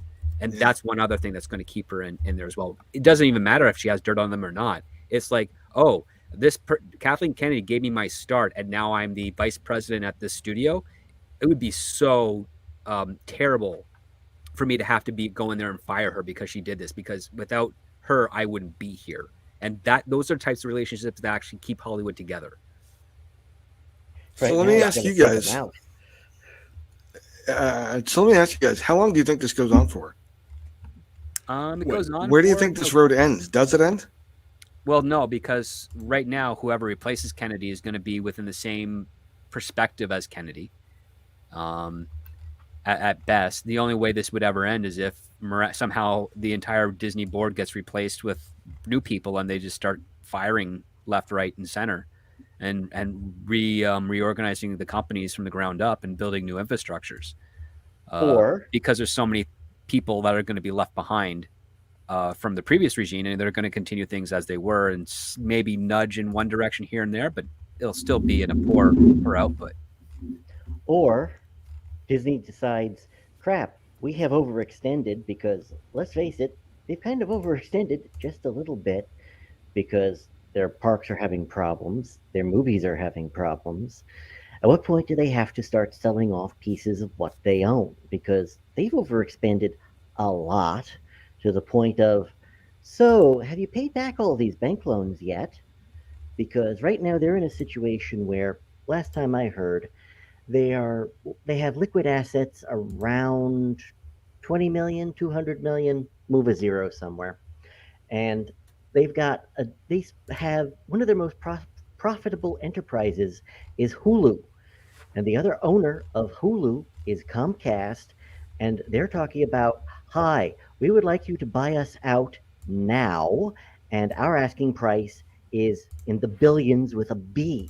It's like, so how many things does Disney have to sell off to raise that money? A lot. And Script, I always like how you bring up the whole Kathleen Kennedy has been around for so long. And I also like to discuss, like, whoever comes in, it's not going to change it. Disney, I guess they have other bigger issues than trying to fix Star Wars. Maybe they kind of look at it as, well, it is kind of damaged beyond repair, or it is a problem. And so they just have to look elsewhere because let's just be honest for a second. What could they do to fix Star Wars that's going to make Force Awakens level money? The whole point of that movie was to get people back in theaters that hadn't seen a Star Wars movie since the originals. They didn't do it right. They didn't build up enough of the stuff. Like, they didn't get that audience hooked enough to come back and rewatch The Last Jedi and the Rise of Skywalker multiple times. They don't put out the right stuff. Is Star Wars such a shrinking market that it doesn't matter to them? They have increasingly diminishing returns. That's the thing. Really what they just need is they need someone that they don't necessarily have to be a fan, but they have to be a very good storyteller. They have to be willing to do the research, and they have to be willing to hit a story that has broad accessibility to not just the hardcore fans, but to the general audience. And guess what? They're going to have to do that 3 or 4 times before the general audience sees the pattern of improvement and actually starts going in to see and get excited for these films. Because that's basically it. With the Marvel Cinematic Universe, the movies, even the poorer ones, were doing fairly well until people started realizing, oh, wait, the quality is not really there anymore. And we're kind of tuning out fairly quickly. I mean, it took a while before Ant-Man made $400 million at the box office. But prior to that, it was Wakanda Forever, which also did 4. And then prior to that, Doctor Strange, I think, did 7. And then Doctor Strange ended at 8 something. 8 something. So you have a diminishing returns, but it's taking a while for the audience to clue in because, again, they're not paying attention as closely as some of us, and I don't think they need to. But as they start realizing, you know what, I went and saw that last Marvel movie. It wasn't as fun as the other ones that made me really excited. Maybe I can hold out, wait for it to come on streaming. Don't spend my money right away. When it comes to bouncing back from a brand, from a declining brand, you have to make one great movie, understand that it's not going to be great at the box office, and hopefully in the secondary markets, that's where the fandom kind of gets re-energized again. Yeah, then you make another movie, see the improvement, hopefully gets the fans re-energized again, and you just have to build back up to where you were, because you're not going to be coming out of the gate netting a $2 billion gross on a feature film. Because the word of mouth is always going to have the dissenters sort of saying, oh, you guys just eat anything that says Star Wars on it, so I'm not going to trust you if you say it's good. And maybe they'll catch it on streaming or on TV or something and see, oh wait, yeah, it was, I guess, actually good. So too bad I missed that in theaters. Oh well, that's Disney's fault for not making consistently good movies up to that point. Maybe the next one will be good. Maybe I'll give it a shot. And that's kind of the way you have to do it. And in regards to what could Disney sell, well, they'll never sell Marvel and they'll never sell Star Wars.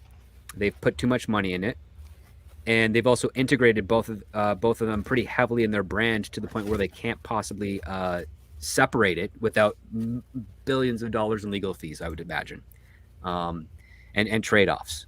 And then the other part too is the stuff they could sell would be the technically non-physical assets. So like ABC Network, they could sell that.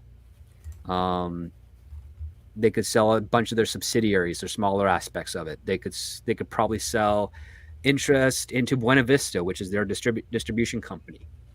They would never net the amount they would need in order for them to buy out Comcast on Hulu, but they could definitely put some of those things up as collateral at get another loan or something of that nature to try and do that. But yeah, it's not going to be easy for them. However, because they do have some significant holdings in property, they will probably never ever really truly go out of business or bankrupt, because when you own that much land, there's always someone that's going to be able to help you out because of that.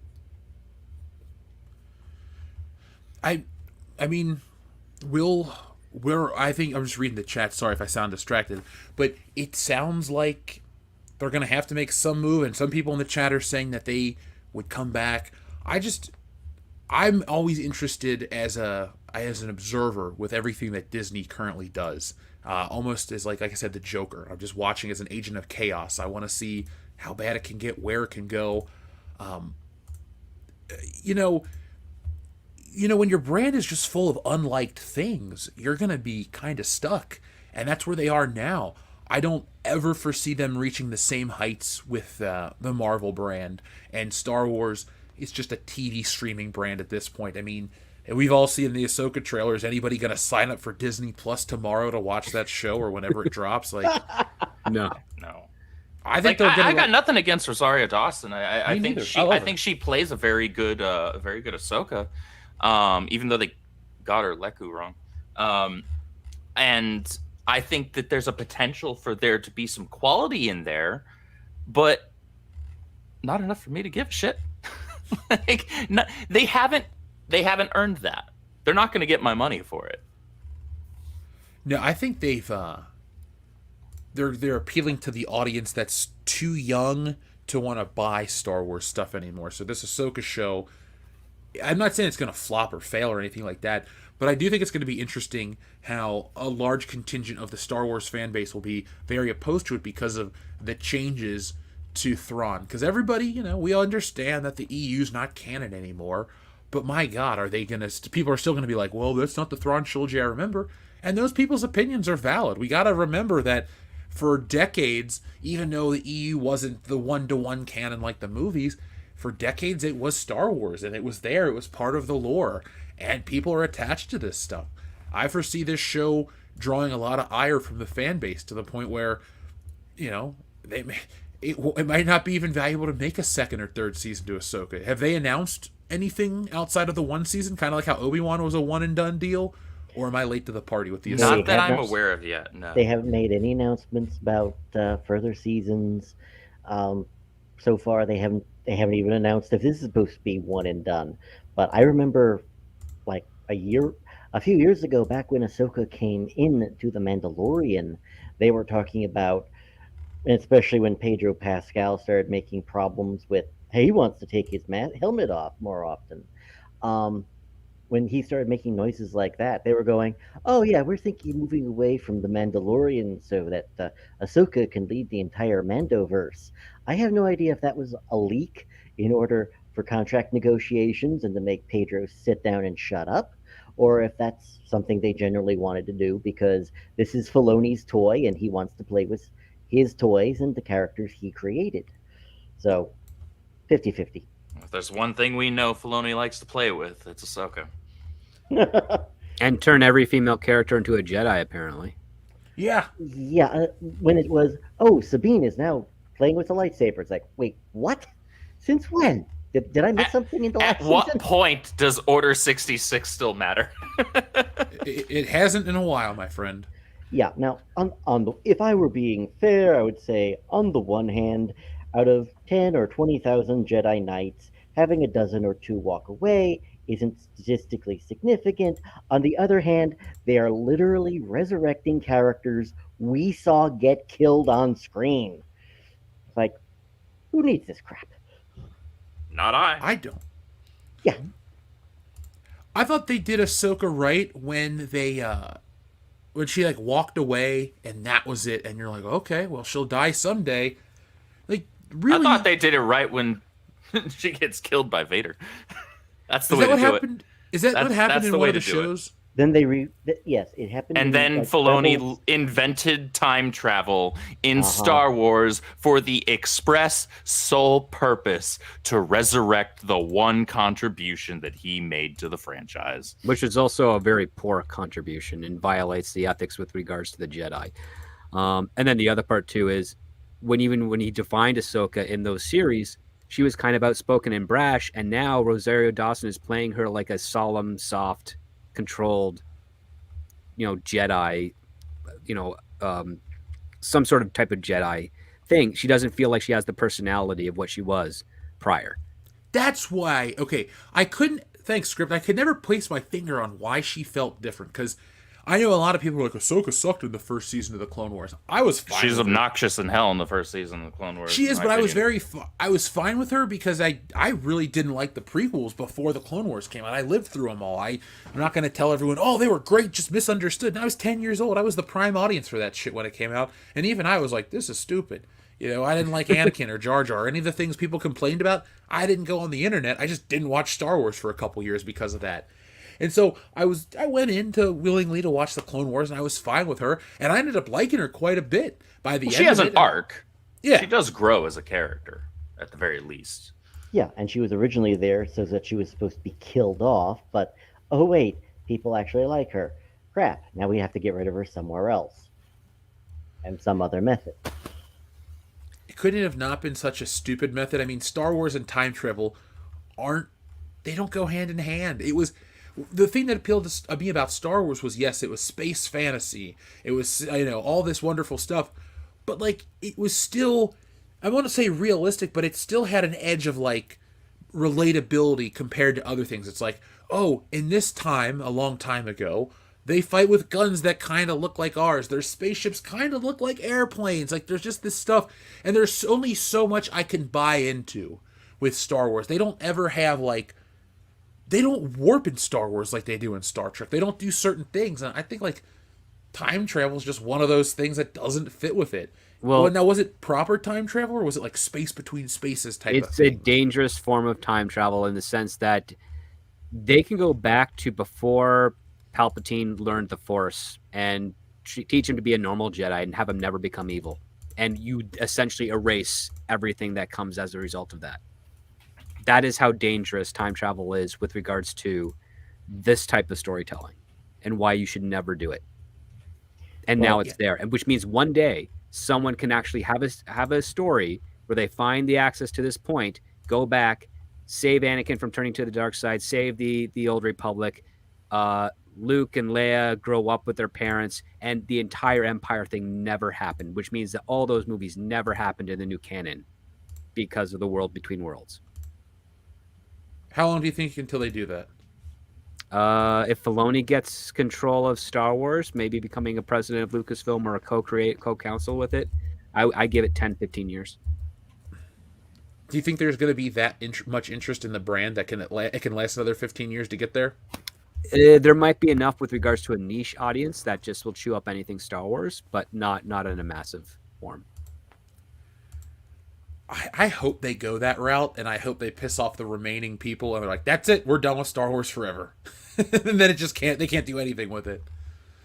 Like, like I said, I'm an agent of chaos with this. If you do that, you then get put into basically a loop where one person goes through the world between worlds, saves Anakin. Another person goes in, stops it, corrupts Anakin, and they go back and forth, trying to stabilize the original trilogy to be canon or not. It's going to be nuts. I mean, it's one of the problems with the multiverse aspect of storytelling, and it's why time travel stories are very hard to write, and why if you're going to do them, you have to establish certain rules and certain restrictions on it, and also have severe consequences for any of those actions, so that it's important. That's why Back to the Future is one of the better time travel films out there. Dare I say the best? I'm of the opinion personally that once you've introduced multiple timelines or multiverses, you've pretty much lost the plot, as it were, literally. Especially if it's a multiverse with these same characters just slightly different. As if you're going to do a multiverse where those characters never existed and there's brand new characters, right? You at least have more fun to play with there. But when you start duplicating, making minor adjustments to them for various different Earths or universes, what have you, yeah, that's when you kind of lost it.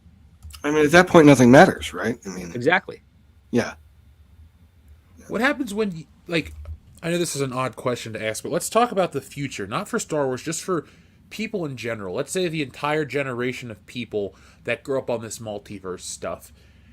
Do you think we're going to eventually reach a point where everything is kind of created to where there's a futility to almost all of our fiction, where it's like they try to reinvent, and at the same time they kind of write it out of mattering? Because I'm worried about that. It's like with Marvel stuff. I love Marvel comics, historically speaking, not the movies anymore or the books anymore.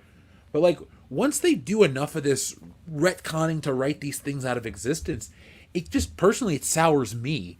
Do you think that'll ever be a point where like too many things have been, I don't know, they become futile and people just stop caring in general? Because I know properties won't go away. They'll always be able to sell merchandise or do certain things, but I do worry that if they follow down this multiverse path, they're going to like metaphorically write themselves out of existence. Does anyone else see that as a possibility for this stuff? I feel like we hit that point somewhere just after Flashpoint, or maybe it was 52, or any of the other DC multiverse stuff, or even worse, One More Day with Marvel. Oh yeah. Where it's like, here, we're going to have another universe over here where this never happened. It's like, no, screw you, I'm out, bye-bye. It's getting to the point where these types of moderns, like the stories of the 20th century, the character and cultures of the 20th century, will eventually be whittled down and diminished, and whatever survives, and it'll be on the same level as like the legends of Hercules and the Greek gods and those sorts of things, where there is no real solid canon of those characters exactly. Like there's the labors of Hercules, there's the story of Zeus. Even if you go into Egypt and you got Osiris and Isis and Anubis and all those things, there's the rudimentary stories of them. Anything else that came as a result of that within that culture is lost to time. And that might very well be the case with regards to properties like Star Wars and what happens in comic books and other novels and whatnot, where the only thing that doesn't have such a huge expansion that is retained in that singular publication has a better chance of lasting because it hasn't been altered or subjected to any sort of pointless milking of the franchise to whatever it is. Who knows? In a 200 to 300 years, the only thing that might survive might be the story of Luke Skywalker and how he redeemed his father, and everything else is just lost. But sadly, we won't be around to see it. Yeah, I actually was thinking about this a lot recently, and everything comes to an end, and I actually wonder if more and more the diamonds from the public domain will start to get rediscovered, and since there's not as much of an issue with there's not as much of a financial issue with licensing and stuff like that with that sort of stuff. If you might not see people who are more talented, more capable, trying their hands with some of that stuff, sort of in the vein of like Guy Ritchie with Sherlock Holmes, might be a bit of a precursor to that. More recently, in comics, Chuck Dixon did a Conan comic, Siege of the Black Citadel, and I think hopefully, maybe we'll get some new treatments of, say, Robert E. Howard's stuff and rediscovery of the old pulp stuff that matters. Next year, I think Buck Rogers is entering the public domain. I think that could be really interesting. That'd be fun. There's all kinds of, and actually, Declan and I have batted this around. We were talking about this on another podcast. We've been in a couple of anthologies together, and we kind of batted around the idea of like doing an anthology of like heroes of the public domain, like who's around the indie scene that could do a really good handling of, say, Conan or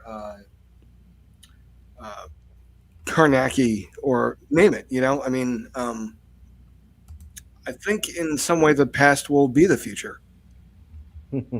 Quite possible. The other thing you also have to worry about is the Robin Hood syndrome, which Robin Hood's a public domain story, and a lot of people have made them, and they've been more terrible than good. Yeah. Well, Script, the way you work around that, well, never mind. I'm not going to give my idea out on the air. No, we'll talk about this tell later. Me. Don't tell me. But no, I do like that phrase, the future is in the past. I find it very exciting to look at some of these public domain characters and their possibilities. I mean, look what George Lucas created with Star Wars. He took a lot of different things that he was influenced by and created this. Who's to say that somebody like me or you guys don't look around at what's there in the public domain and create something wholly original based on that, and something very exciting. I mean, sure, the possibilities are endless, and unless Disney, well, no, they can't really buy up these public domain things because the copyright law is after 100 years, correct? That's how it works. It is so far until it's 75. 75. Okay. Yeah. Speaking of Disney, the author dies. Yeah.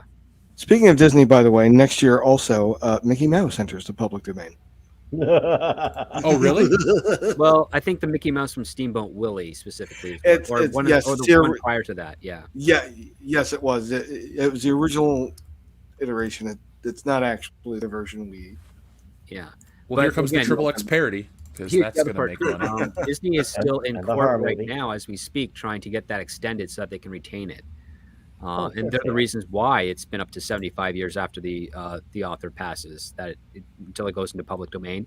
And the other part that's also kind of horrifying is that if, say, you are an author and you have a child who ends up becoming a writer and loves the stories that you made and has actually made contributions to them that are valid and authentic to the franchise, they are not allowed to inherit that story.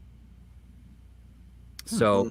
Or those characters. They can add to it and then recopyright their own versions for it, but the original will not be part of their estate, which is kind of an issue that I have a contention with, because if a family is able to control the rights to the character of that's essentially put food on their tables, and they're able to continue with more stories and more exploration and expansions on it, I think that should be allowed without them having to essentially have that property partitioned between what the parent wrote and now what the child is writing.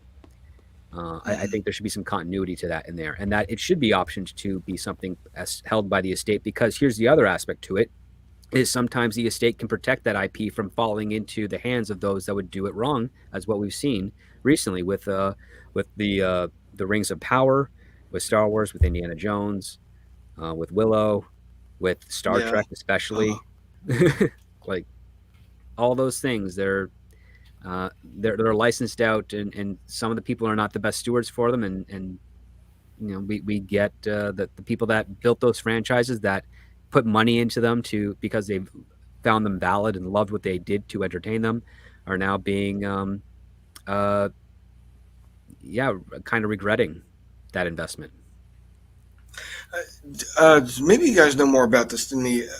What kind of legal extension do like moral rights have on a franchise? That are they not protected past the creator's death, or I mean, is that not really a legal? Up to 75 years, and then the other part too is like even with if there's an estate, say. Yeah, there's an estate, say, with regards, like you have to go through legal loopholes to get an estate control over a property before it enters in the public domain, which Lord of the Rings has for a while, but now it's in the grandchildren of J.R.R. Tolkien, and they are not as respectful to that legacy as Chris was, and so they don't care anymore. And I think when J.R. Tolkien died, 50 years ago? Yeah, Maybe a about little that. more. Roughly, Yeah. yeah. So Roughly. there is likelihood that in the next 25, 30 years, Lord of the Rings could be part of public domain, and then who knows what will happen after that. But for the time being, right now, the current estate that holds the rights to Lord of the Rings, unfortunately, do not cherish those works like Chris did, and it's going to be tough times for a lot of the people there. You mean you're not excited for the new mobile game version of Lord of the Rings? I just got an ad for that the other day, and I was like, all right, that's what it is now. Yeah. Sweet. Well, to tie that into what we were saying earlier, you had mentioned about fans. Peter Jackson was a Lord of the Rings fan. That's what happens when you give something to a competent fan, and it works. Well, he was the one pitching it. He pitched it to Robert Shea, and he pitched it as 2 movies. And Robert Shea was like, well, it's kind of 3 books. Why don't we just make 3? And the reason he said that is because he pre-sold. He was able to do a whole bunch of pre-sales with New Line, so it was already paid for before they even spent $1. So he was fine with it. I got to give credit to Bob Shea. That dude did a lot with a little. I'm not saying every decision he made was wonderful. I saw Nightmare on Elm Street 2 many times. I regretted it every He learned once. from that, though. Yeah. What a weird movie. Dude, oh my God, the psychosexual nature of that movie that apparently nobody saw as they were making it. I'm like, all right. That's when they're just too close to it to see it for what it is, and that was brilliant. I mean, that's a case study in just trying to get a movie made and not actually paying attention to what it is you're making. I've talked to the guy that plays Jesse, Mark Patton, before, and he's like, I was aware of it, but nobody else seemed to be. And I'm just like, all right, I guess when your production has that many people and I understand what it would be like to, you make this hit movie and you're scrambling to make another one quick and strike while the iron's hot and do all these things. But I bet you there were a couple people on that production that were just like, yep, I'm going to let them go through with this and see how far they can take it. And they took it all the way. Oh, yeah. It's folks, if you haven't seen A Nightmare on Elm Street 2, Jesus. I don't know if I'm going to recommend it, but watch it with friends in the middle of the afternoon. Yeah, have many drinks when you watch it. Yeah. Because the reason I say afternoon is because after you finish watching it, you're going to be talking for hours afterwards, late into the night. Get ready to feel uncomfortable. Yeah. We watched it with a friend, and he's like, this is the gayest horror movie ever. How did they not realize this? We talked, honestly, Script, you're right. When I was out in California, we watched it with a friend, and the dude was just like, it was Proper Justin, the YouTube guy. He's just like, how did they not realize how gay this movie was? He was like blown away by that. By the way, folks in the chat, they're asking us to do a stream about it. Schlocktoberfest this year is going to be the themed of the 1980s. So the guys and I are already starting work on that. We'll throw in some How Gay Was Nightmare on Elm Street 2 content if people really want to watch that video. I mean, it's one of those movies that you just can't believe is real, but it is. But it's something to still appreciate. That's the other part too. Like, I mean, yes, it's the gayest one, it's the weirdest one, but it's like they made it. Like they actually made it and it went out there. It's not the type that was trying to be buried. Nobody tried to burn copies of the negatives. They're like, no, we'll let this still be a thing. We'll include it in the box set. We're owning it. Let her rip. Yeah. Look, it's not even the worst Nightmare on Elm Street film. I would argue that the remake with Jackie Earle Haley is the worst one. But I didn't even see that one. Don't, we lived through a weird era of horror remakes where some of them aren't bad, like My Bloody Valentine or Dawn of the Dead. Yeah, Zack Snyder directed that one, I know. But James Gunn wrote it, and it was a coherent interpretation of it. Yeah, it's a fun movie. But that Nightmare on Elm Street remake where they try to make Freddy into a good guy and this and that, it's like, come on, what are we watching? It's, I don't know. It's not as bad as the Disney Star Wars movies, but then again, what is? The Friday the 13th the Friday the 13th remake from I think 2009 was pretty forgettable. Oh right, yeah. I only like that was yeah. I thought that was a comedy. Like that's because it was just I had Wow. fun. ah. I'm like, this is a joke, right? There's a love scene where the guy's talking about how hot the girl's nipple placement is. Like that, this is clearly not was- being taking it serious. It was That's this not weird real thing where dialogue. it was this weird spate in like the in the early 2010s, 20 teens, where they were remaking everything from the 80s, but they were too afraid to make it rated R. Like Yep. RoboCop got remade and they made it PG fucking 13. Oh yeah. What the hell are you doing? And don't forget Total Recall. Even though technically that's a movie from 1990, they did a Oh my PG-13 version God. of Total Recall. Oh, that's I right. forgot With I Colin forgot all about Farrell. Total Recall. Yeah, I that's right. remember It was being very in forgettable. town when they started pre-production of that. I'm like, why? You're wasting money. Nobody wants to see a remake of Total Recall. And then when I saw some of the people that were involved, like behind the scenes production, I'm like, these aren't directors. They're like makeup artists and special effects guys. They shouldn't be directing a film. It's not that they can't. It's just that I know the type of work they do. I know where they put their attention. It's not in what's needed to be a director. Yeah. It's like it's like a Greek guy, Topoulos or something of that nature, was directing it. I think. Oh, Patrick Tatopoulos? Yes, that's the guy. I Cool only knew guy. him as an artist. Cool guy, great artist, makes really cool props, but holy crap, he should not be directing. Yeah, I'm agreeing with that one. Talk about a futile movie, man. I paid to see that in theaters, and that's one of those things. I'd like my 2 hours back, please. A lot of those movies, I'd like my 2 hours back, but I'm never going to get it. Now, in terms of the High Republic, is there anything else you guys would like to talk about? Because it's effectively another part of the Star Wars property that is dead, and it's because of mismanagement. That's the thing. It's not like it's all the fans are these angry bigots. It's you guys just make really bad stuff. I believe somebody in the audience earlier was like, hey, I gave the first book a shot. I went out and bought it, and I'm done afterwards. So that's on them. That is not on the audience. That is on Disney allowing, Lucasfilm to be so poorly run. Yeah.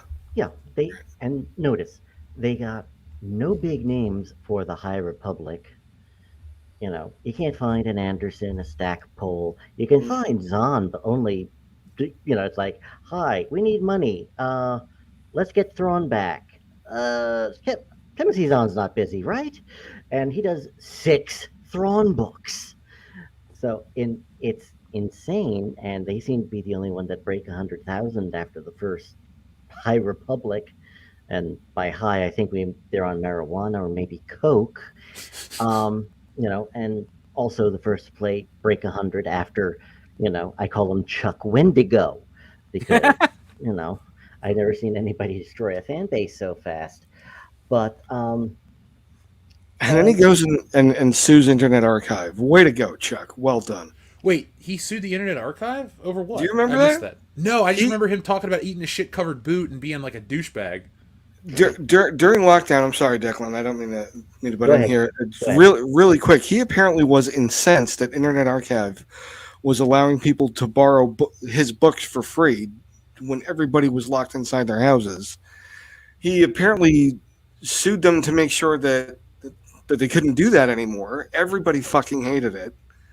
And he won his suit recently, like 6 months ago, I think it came out. He won his suit, and everyone was basically worried that was going to be the end of Internet Archive. So everybody hates this guy. Yeah, I'm glad he got fired for being a dick. Oh Disney. man, yeah, I've never seen some. I'm sorry, if you're going to be the voice and face of the franchise, somebody should probably make you sign a contract. Step 1, Rule 1: do not alienate the fans, or we take all of your money back. Yeah, in most business dealings, there's like a thing called a non-disparagement clause when it comes Uh-huh. to properties like that. And I don't know why these idiots don't basically force these celebrities or writers or whatever else to keep their traps shut. Mm. This is If how only- it used to be. Yeah. If only for the duration of the project. Like just, here, an NDA for 2 years after, oh, look, Hawkeye had to work with Brie Larson. You don't say anything about her for 5 years. And you look at Jeremy Renner's body language when being interviewed next to Brie Larson, and it's like, dude, I have never seen somebody so pissed off just with the way he's sitting. But no, a large part of the problem with the High Republic is not only is this obviously world designed by committee, it's also, again, I know none of these names. I'm looking through this list. It's like Justina Ireland. What has she done? Piss people off. You're somebody with the last name of Kang. It's like, you're a Marvel villain. You should at least be memorable. But nobody knows who you are, and nobody will ever buy your book. Hell, there was a young adult novel that needed 2 authors on it, and one of them was the head of the High Republic, Justina Ireland. It's like, you're writing a young adult novel and you needed 2 people on it? Why?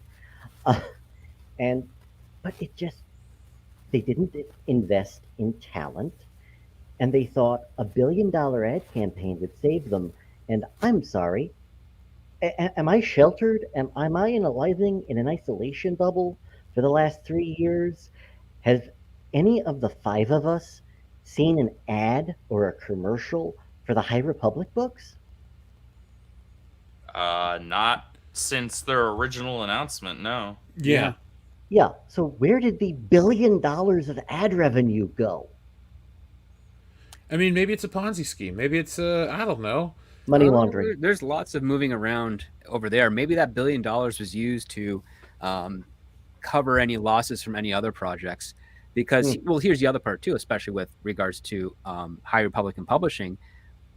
Primarily, Lucasfilm just sells the books to the retailers, and then it's like, okay, it's their problem. And if the retailers don't have a credit return option with their sale, they can't get money back on those unless they sell the books to the customers. Well, that's how the American comic book industry is. You know, DC and Marvel get their money because they sell it to the distributor, formerly exclusively Diamond, but now they're using Penguin Random House and these other guys as well. But they go through the go-between, the distributor, and then the shops purchase those books. And I mean, well before that, 2 steps before that, Marvel and DC already got their money.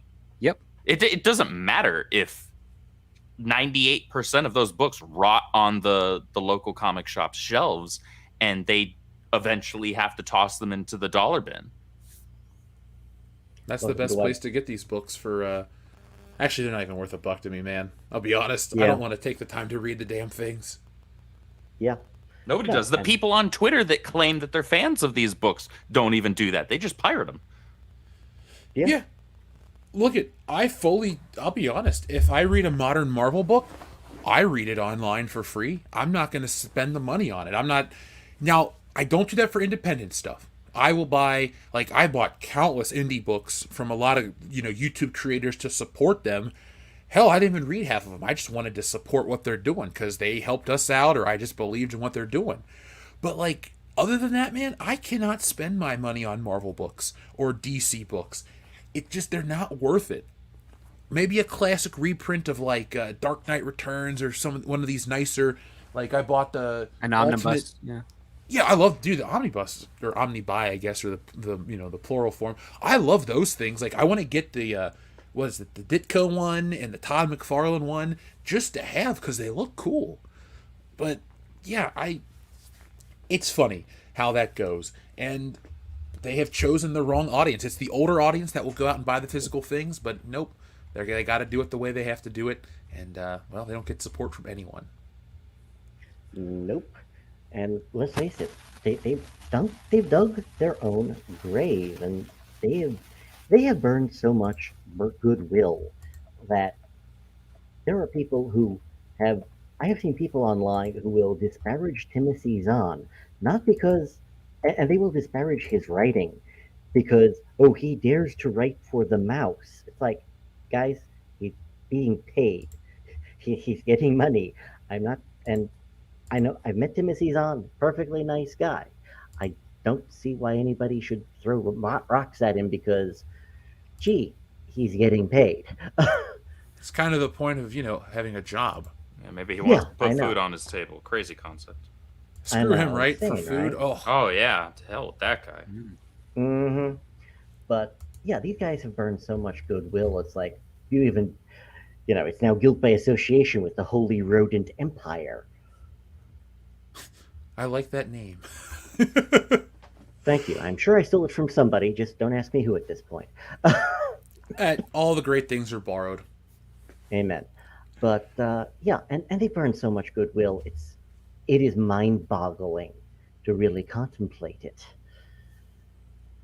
Well, I'm happy to be away from it. I'm happy to do Oh, my yeah. own thing. I'm happy to see you guys do your own thing. Everyone here, everyone out in the audience that wants to see their own work come to fruition, do it. Amen. We'll, I'll signal boost it for you guys. You guys are helping me out, helping us grow. We'll do the same for you. We want the world of entertainment to be better because entertainment influences a lot of society. So why live in a boring society with shitty movies? And look, I wasn't around for most of the 80s, but, there was impending threats all the times. But at least the movies kicked ass. At least the music was great. At least, you're going to go into a movie theater and watch something fun and original. Like, there's that going for it. Nowadays, it's like, oh, I can go watch Indiana Jones suck. I can go pay $20 for something else, and I can buy $8 a gallon of gas. Like, it all sucks. At least we can help with the entertainment part. So I think it's time to check in with the audience before we get going because we've had a wonderful conversation. And our friend Michael, folks, he had some internet issues and had to drop because his Wi-Fi kept cutting out on the show. But we're going to give you guys the information to how you can check out his work as well as Declan's work. You guys should be going up to the Upstream website. We have the link in the description tonight. And guys, it's been fun so far. I really appreciate that you guys took the time to come on the show tonight. And we'll definitely have you guys on again in the future to talk about more writing, and when we do maybe next month's Writers on Writing, we'll give you guys a call. But it's not time to go just yet, folks. We have to check in with you, everybody who supports this channel and making it wonderful. So our friend Shrubbles08 says the word of the day is it flag? I don't know. Fiag? Like a Fiat? Like hot tub Fiag machine? Debbie does Fiag. 12 Angry Fiags. The Fiaginator, and Star Wars The Fiag Republic. Honestly, knowing that it's Shrebbles, I think the intention there is to remove the eye. Buddy, I'm well aware of that. Sometimes you gotta no sell it. YouTube has been even weirder. Like I've been using copyright free stuff and they're like, there could be a copyright. We're gonna limit the viewership. It's like, no, you can't. That's not how these things work. What would a Fiag machine, like a hot tub? Never mind. We're not even going to ask that question. Maybe not. Shrubbles always says, I'll take a Joe Rogan Battleships and a Dookie, please. Of course. I should get the Battleships button from Harold and Kumar Go to White Castle. A lot of people would like that. But, well, we have to settle for this right now. So have you ever done DMT? Clearly, yes. Every day, twice on Sundays. And then we got this. What's that smell?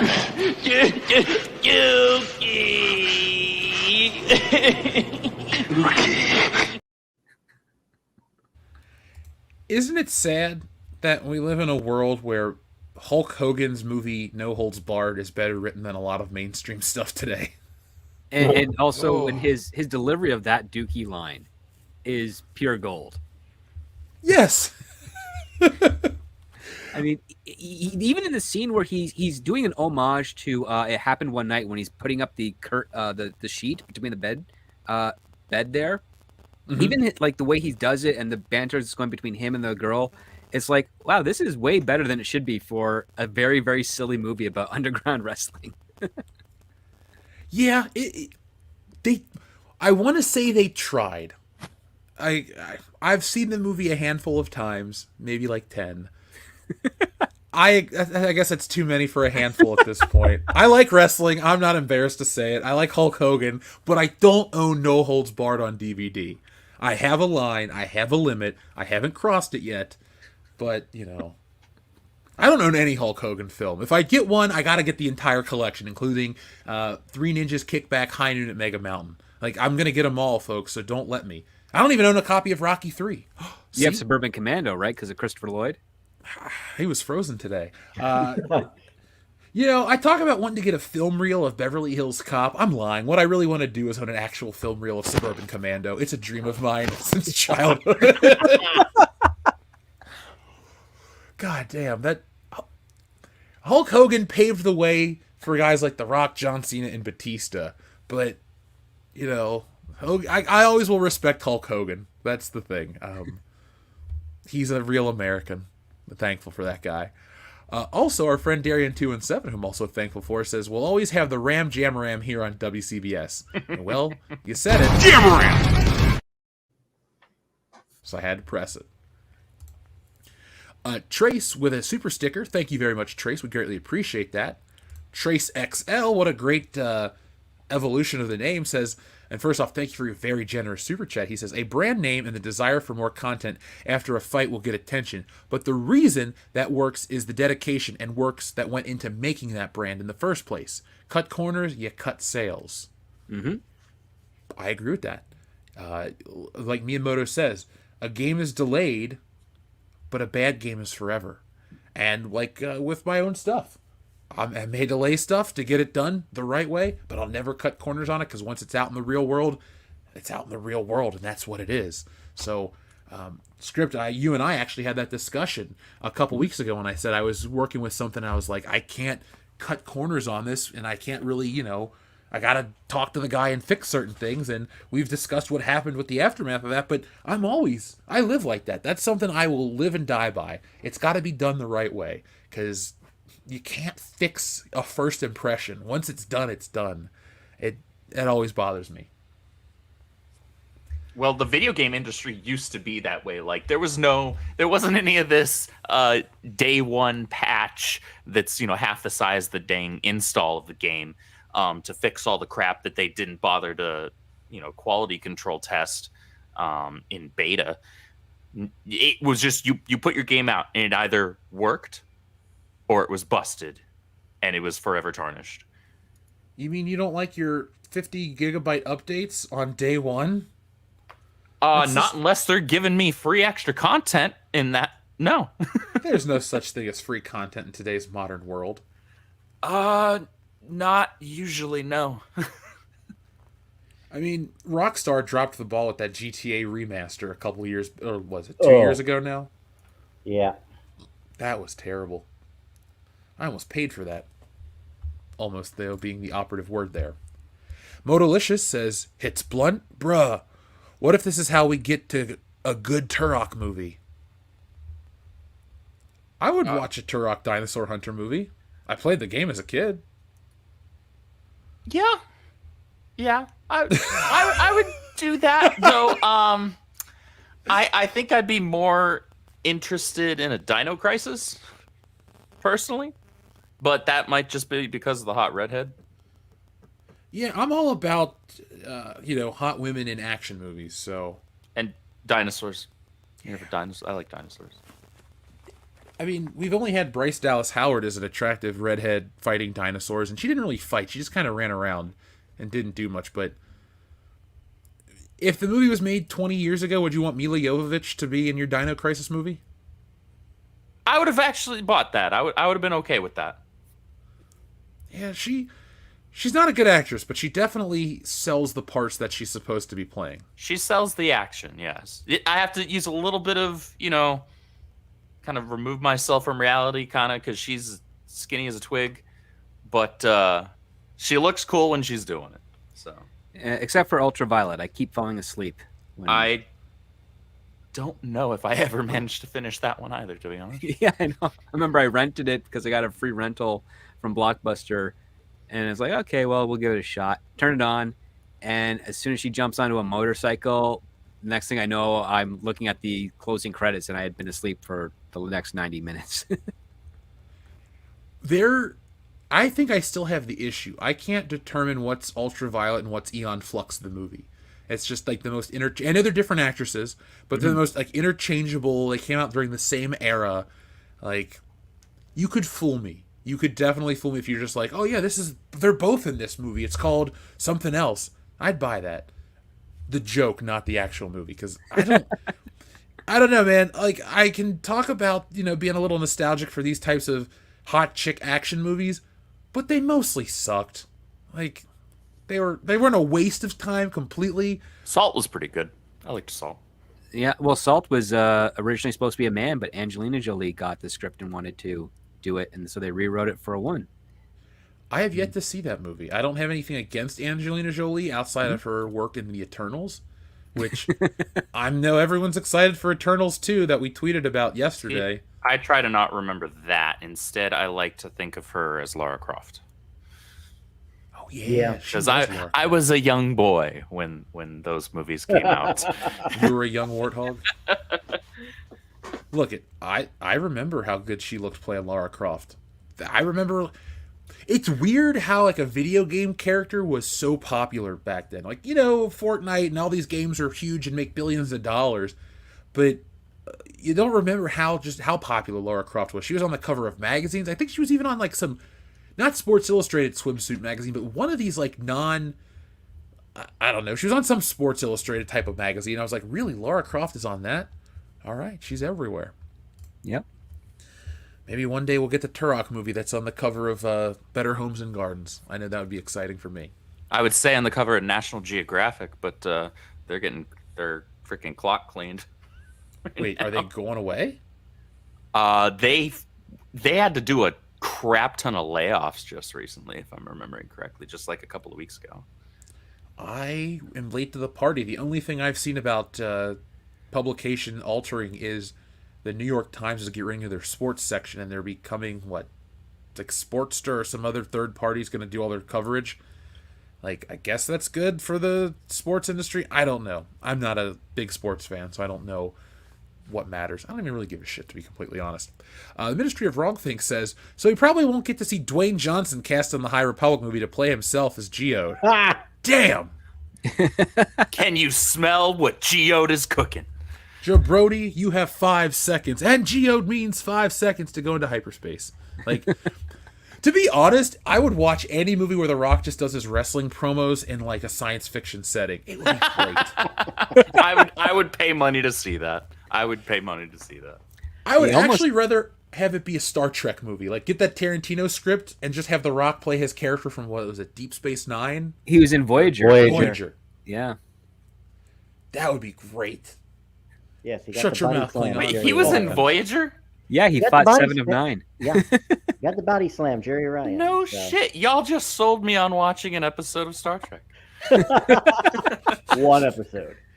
I'm not a Trek guy. I've had this conversation with both Jeff and Script before. I am a Star Trek normie through and through. I grew up watching Next Generation with my family, and I loved that. But I would never consider myself a Star Trek fan. I like things that Star Trek fans don't like, and I don't care for things that Star Trek fans hold sacred. So I don't bother usually having those conversations. Okay. I love the original series. That is my favorite Star Trek. That's my bread and butter.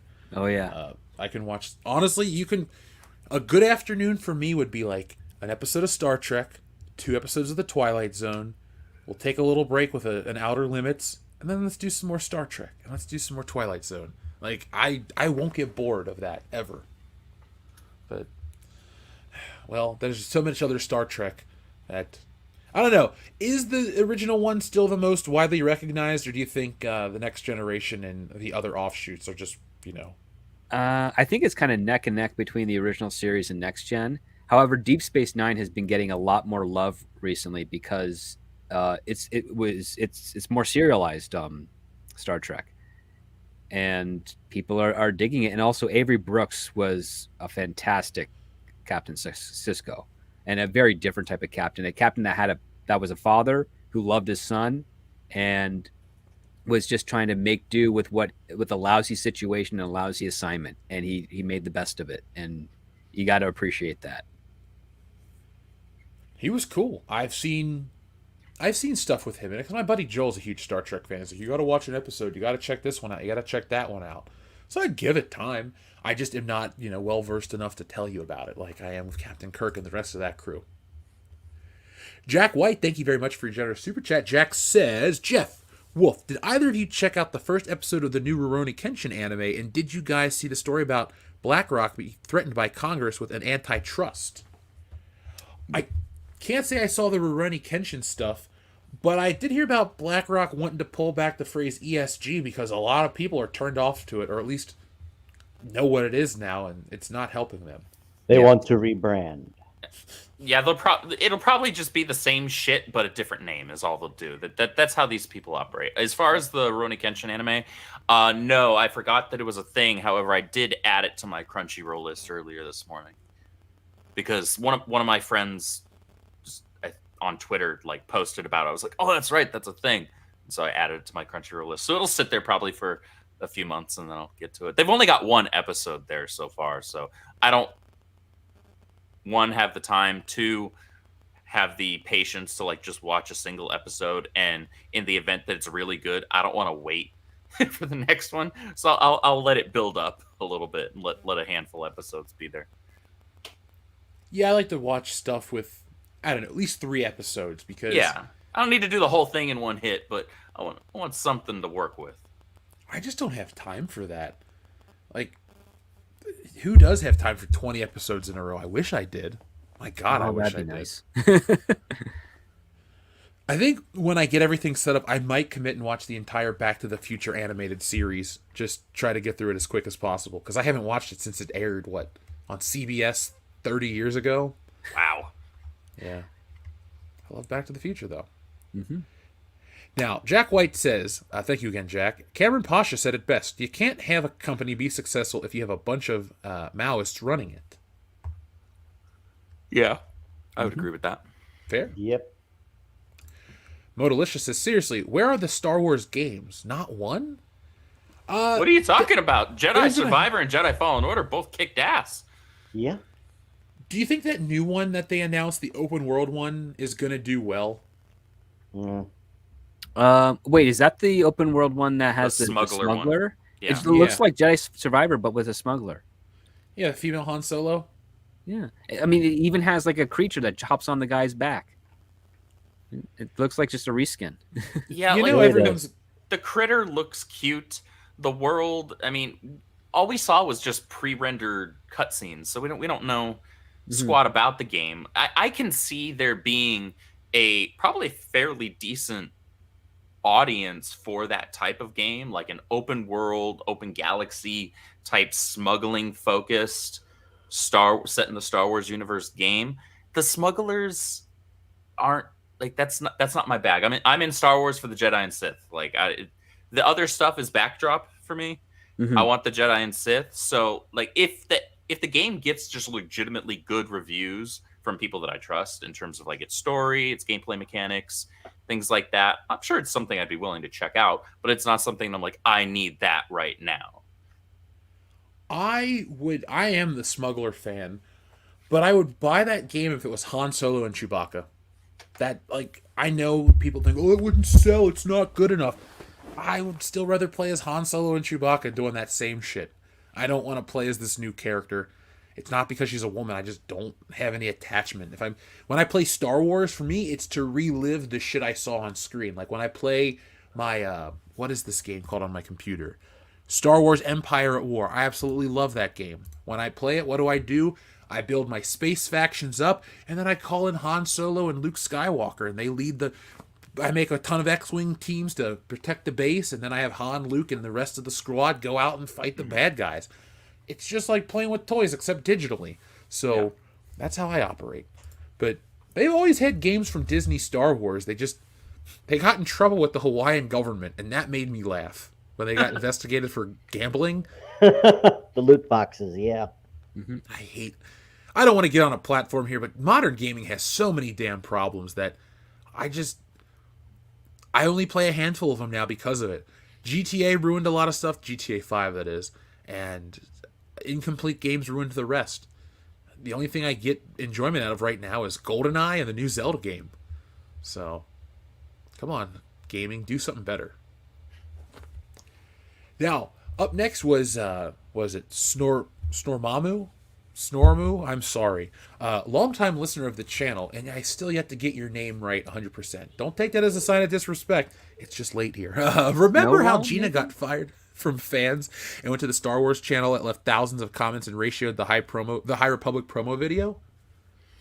Yeah, that's why there's no longer a dislike counter on YouTube, or at least it's definitely a contributing factor.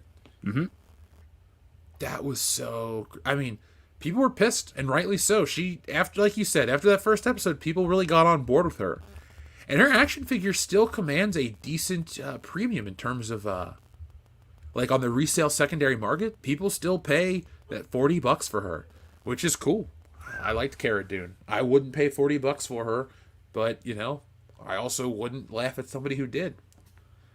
In an alternate reality, I like to imagine that it's her, the Mandalorian, and Carl Weathers' character are the three main characters of that show, and Mando and the baby go off and do things, and then every once in a while Cara Dune and Carl Weathers show up to support. No more Bo-Katan. I'm over her. No more of this Mandalorian shit. Just one guy. It's the Mandalorian, not the Mandalorians. But that's just me. Oh, Caffeinated Wolf, thank you very much. I never realized that was his name backwards. You're all morons. Well, I feel like one now. Darian217 says, can Wolf name a few of those new good shows from the $5.99 that he's seen to give us any of those solutions while we're here listening? Any good sci-fi? Now, that was you, ScriptDoctor, That was me, correct? yes. I can name a few. The Offer was a good show. The Bear. House of the Dragon, if you want to go into fantasy. Peacemaker came out a part of that $5.99. There was Wednesday, Black Bird. There was Terminal List. Monsters. I keep meaning to watch Terminal List. The Lincoln Lawyer. There's The Old Man, which is Jeff Bridges. He's an ex-CIA agent. I dug the first few episodes of that. Haven't finished it, but should get back to that. Trying to think. There's Night Sky with J.K. Simmons. That one I heard a bunch of good things about. 599 shows, lots to go through. I would avoid Halo because that was terrible. That's part of the 599. Oh, that was I'm shutting up. I'm not even gonna. There you go. That was offensively bad. I love Halo. That offended my intelligence. It was a visual and therefore visceral insult to my entire existence as a fan of the franchise. There is one thing that I haven't seen yet, but I'm really curious, and it's Guillermo del Toro's Cabinet of Curiosities that came out last year. I haven't even heard of that. Yeah, exactly. They're really hard to. Again, these shows are not easy to find, but it's a horror mystery series. I haven't checked it out yet, but I mean I like Guillermo del Toro's stuff, so I want to see what it is. So there's that. Those are the options I can think of right now, off the top of my head. John Thomas, thank you very much. He says, you don't need to choose a side. What's wrong with reading stories by authors you might not share worldviews? Marco Clumas is a raging socialist, but a good writer. Go check out his books. I've never heard of him, to be completely honest. I've heard of him, and if this is the same guy I'm thinking of, he is basically keeps talking up his resume as, he used to do Spec Ops, secret squirrel crap. It's like, yeah, sure, you're about as nutty as squirrel crap, please go away. Wow. That's a good description. Excuse me. Thank you. I've never heard of his work. I can separate the art from the artist. Mm-hmm. I'm just very picky when it comes to reading. Not because I'm, an elitist, that if I buy a book, I'm going to sit down and read it. It's going to take you more time than just watching a show or something else. So I really want to make sure I'm getting something I'm going to enjoy. But I'm also willing to take chances too. It doesn't mean I'm very closed-minded. I have to read the description before I'm just going to go, that's a cool cover. Like they always tell you. Yeah, but on the flip side, I've had people where I've bought their books ready to read them, and then it's like, yes, I think that you personally should be thrown into a concentration camp and re-educated or shot. It's like, well, I don't think I'm going to read your books now. You've kind of put me off of them. Thank you very much. It's kind of like the Chuck Wendig syndrome, only Oh, with I can't novels. support that guy. Yeah.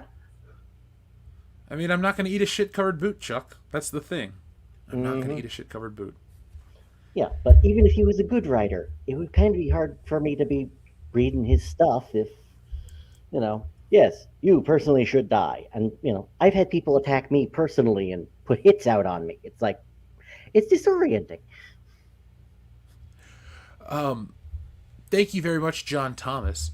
Chuck Wendig can wibbly wobbly his way out of my life. Amen. Trace XL says Rey isn't a Skywalker purely because she never lost her right hand as Anakin and Luke did, let alone the other ways that the writing has failed. I think she would also fail the DNA test. Yeah. Probably, yeah. The comparison I always make is I feel like I should be one of the royal family of England. So now, what is their last name? Windsor? The Windsors, My name yeah. is Jeff Windsor, and I am next in line after Charles. Forget William and Harry. Harry gave up his rights. I'm replacing him. I identify as the second son of Princess Diana. See how that works? It doesn't work. And you can't do it with Star Wars either because it's a movie. It's still stupid. It doesn't matter that it's a movie. There's a line that people, once you cross, people aren't going to be invested in anymore. And that was the dumbest way to end that. It's almost like a middle finger to the audience. It really is, yes.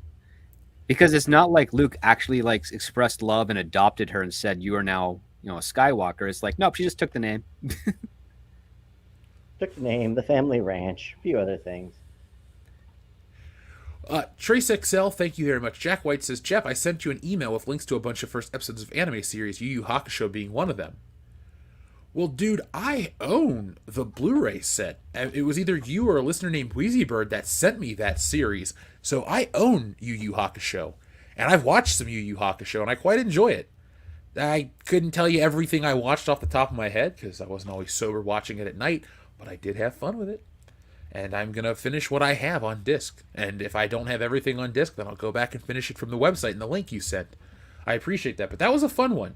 I remember when that was on back on Adult Swim, they would show the commercials. Or I guess it was Toonami. But it was Yeah, it was Toonami, the Midnight Run, I think, is when... actually, no, I don't... Yu Yu Hakusho wasn't on the Midnight Run. It was just during the afternoon, I think. Whenever it was on, it was a good time to be alive. Like, Cartoon Network was the shit back in the day. Toonami just was killing it. And what was his name? Tom the Robot? Like, all of that shit was great. Yep, Tom the Robot. Like I said, we grew up at the best time, man. We grew up in the best time. Thank you, Jack White. Go Big Boar, Go Home says, time travel removes the finality that time creates. Characters can do over instead of having to live with the consequences of their actions. You mean just like the Flash, how even though he had to fix certain things in the timeline, he changed others and still changed it? He didn't even learn his lesson. Yeah, I mean, literally, he didn't learn his lesson. He's like, I'm still changing things.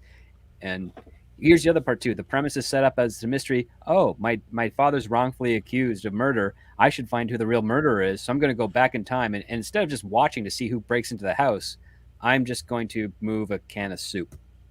I'm not going to extend this stream by another 2.5 hours by giving my thoughts on that movie, which I had the great discomfort and displeasure of viewing a handful of days ago. And that's where I'm going to leave that. You know, your own personal hell is being stuck in a time loop where you have to watch The Flash every day until you die. Ugh. I know, right? I'll just end myself. That's just cruel and unusual. No, I refuse. Well, I'm glad you said it so I didn't have to end the joke that way. That would have been too dark for me. But Go Big Boar, Go Home, I agree. I definitely agree with that, how it removes the finality of time. And it just removes the stakes. Back to the Future, they learn their mistakes. They fixed it. They move on. And then, part 3 happens where they don't really make those mistakes again. I guess Doc, like he says in the first movie, I figured, what the hell? Even Doc Brown isn't so worried about the space-time continuum. Love is the greatest power of all. I guess that's the message of Back to the Future. Shit, it's the name of the song. Adam Wofford, thank you very much. He says, why does Thrawn look like Elon Musk? Is it me? Nope, I've seen a ton of posts about that.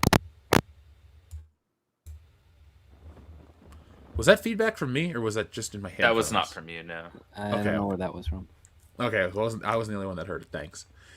Yeah, I do think he looks like Elon Musk, but that's what the actor looks like as well. I know some people are like, did they model him after Elon Musk? I'm like, no, that's just the dude's face. It's like, no, it's just his face. Some people are just scary and blue, and they look like Elon Musk. I believe that if I was painted blue, I would look like Violet Beauregard from Willy Wonka and the Chocolate Factory. But I want it now.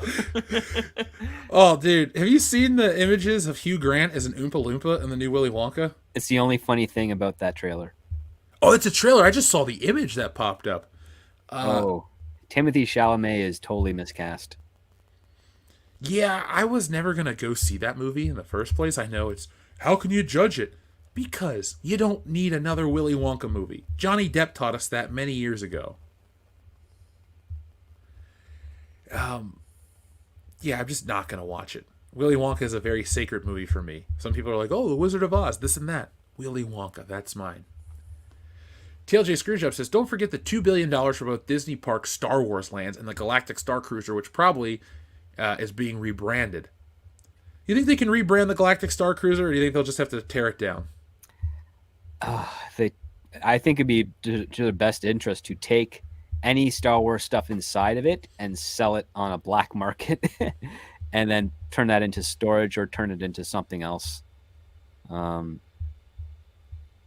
But they have to be very careful with how they do that, because there's certain legal obstacles they'll have to overcome. What, for selling stuff from a theme park? That, and also part of their decommissioning of it is also to get like certain tax write-offs.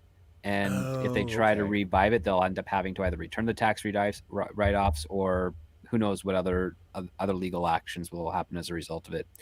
So it really is just going to be a big blot on the lot, so to speak. Didn't mean to rhyme there. For the parks for however many years it has to before they can do something with it. Well, it would be interesting to see what happens with that. I mean, I'm always wanting the most extreme outcome for the Disney Star Wars brand, but that's just me. But I guess they can rebrand it to what? Treasure Planet? That was an equally big failure for Disney, so why not try that again? Now, I heard that one wasn't even that bad of a movie. I actually love that movie. It just kind of came out at a bad time. I think it was competing with too much else. I still like that style of animation. I need to watch it. I just don't do Disney Plus. Wander, thank you very much, Wander. He says, so, finally watched season 4 of Stranger Things, and I'm still trying to figure out how Conan's sword wound up in a Russian prison. Oh, God, yeah. I can't help you with that. I love Stranger Things. I'm thinking about rewatching the whole series again. But, yeah, I didn't really like the adult subplot in season 4 where they go to Russia and all that crap with Yuri and... what's his name? Somebody else. Like, the stuff with the Upside Down, with Vecna, I liked a lot of that. But, I don't know, I think Stranger Things is the only fairly modern, new show that I still really like, to the point where I'll buy t-shirts or... Well, I don't own any Stranger Things t-shirts. Who am I kidding? I have one action figure, alright? I bought an Eddie Munson figure because I thought he was cool. But, other than that, I stick with the classics. Wonder, if I figure it out, I'll let you know. And if you figure it out, let me know. You can shoot us a message on Twitter or here, because I'm curious. Jack White, thank you very much for your generous super chat. He says, I'm thinking of doing a Rumble or a YouTube show where I invite people on to go through anime and manga. Would any of you on the panel be willing to join? Potentially. Maybe. I'm not the best with anime. It has to be like, I only have a handful that I've watched and enjoyed. So I would only be able to talk about Golgo 13 because that's the only one I've seen everything from. I've seen every episode of the TV show. I own all the movies. The only thing I haven't seen is the live action one with Sonny Chiba, but that's not manga, or anime, so that doesn't count. But that'd be the only way I could help you out. But we can definitely point you in the direction of some other content creators that are well versed in anime and manga. Because, you always want to have the best show possible. We wanted to talk about the High Republic, so we got the guys that wrote the article on it. And so That way you can get some really great voices on that as well. Jack the Outcast, thank you very much for your generous super chat. He says, the problem with modern AAA games is that they are casualized collectathons without depth or complexity. Or a live service game you have to play like a second job. I have more fun with indie games. I agree with your assessment. I definitely hate the ones where you have to constantly play to upgrade every couple days. Like Halo, oh, the battle pass, this and that. It's like, I don't want to be committed to the game that many hours a day. It's meant to be a release, relax from life. It's not meant to be, like you said, a secondary job. Who out there really wants to be that committed? It's fun to play GoldenEye. It's fun to play Zelda. I kind of gave up playing 100%ing of Zelda because I don't have time to collect every shrine or every Korok seed. But I beat the story and had a good time with it. And after I did, well, I'm kind of over the game. But games, to me, games are a weird plank to walk because you want them long enough to justify the $70 price tag, but you don't want them to be repetitive and boring. I hate collectathons. I know this is controversial. I never got into games like Banjo-Kazooie or Donkey Kong 64 because I thought that was too much of that kind of stuff. Oh, I gotta collect all the puzzle pieces. Oh, I gotta collect all the bananas. Oh, I gotta collect all the shit. I don't. I liked that back in the day with Super Mario, to collect all your coins to get an extra life, or collect all the Yoshi coins to get an extra life. That's as far as I'll take my collecting. Anything else you want to add to that, Andrew, since you're a pretty big gamer? You know, for me, it's honestly a case-by-case basis, because there are plenty of instances where I don't dig the whole, oh, we've got 16 different things that you need to collect in order to 100% this game. And there's about anywhere from 60 to 250 of each of those things. That's not usually my bag, but there have been games where I do enjoy if there's only a handful of things to collect or a couple of things to collect. I am a fan of the Banjo-Kazooie games. I really love those. At least the first two. I never played Nuts and Bolts on the 360. But the original two on the N64 I love. I've 100% completed those multiple times. I enjoyed the hell out of DK64. Assassin's Creed 2, I collected all 100 of those stupid feathers that your little brother, was it Petruccio, I think his name was, hides around, and you got to collect those. That was a pain in the ass, but I loved the game, and I was like, I want to 100% complete the thing. So it's really a case-by-case basis. If I love a game enough, then I'll be willing to kind of put that little bit of extra time in to a degree. I won't do it on every subsequent playthrough, though. Like for Breath of the Wild, I did all the shrines. I got all the Korok seeds. Never again. But I can say that I did it. I 100%ed Spider-Man on the PS4. That was probably the only modern game I 100%ed. And I loved it. That was a great game. I got to be Spider-Man. I hope the second one's good. And I hope you can get the classic costume. Because honestly, I know that sounds like a superficial complaint. That is what will decide if I buy the game. If I have to play in that bullshit suit or one of these new armors that they made, I won't play it. Spider-Man looks a certain way in my mind, and I'll drop the money to get the costume or, do what you got to do. But you got to give me that classic suit, Insomniac, because I will not buy it. Suit will be in there. I hope so. Everything else is the DLC. It's all this made-up crap, and I'm like, what is this? Yeah, but like in the actual base game, there will be a ton of costumes to just unlock through the gameplay. I know it sounds silly, but man, I hope they put it in the beginning like they did the last one. Because I don't like that white spider. That's just me being me, though. Fair enough. I concur with that. The white spider doesn't feel right for Spider-Man's costume. Thank you. And the weird, running gloves and all that other shit, I'll save it for another time, but give me... The other one looks like John Romita drew it. That's what I want to play as, John Romita's Spider-Man. R.I.P. John Romita. Modalicious says, are there any new games based solely on the Disney sequels only? If not, Disney has no confidence in their own products.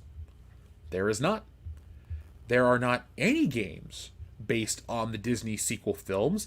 There are not any games based on Solo, a Star Wars story.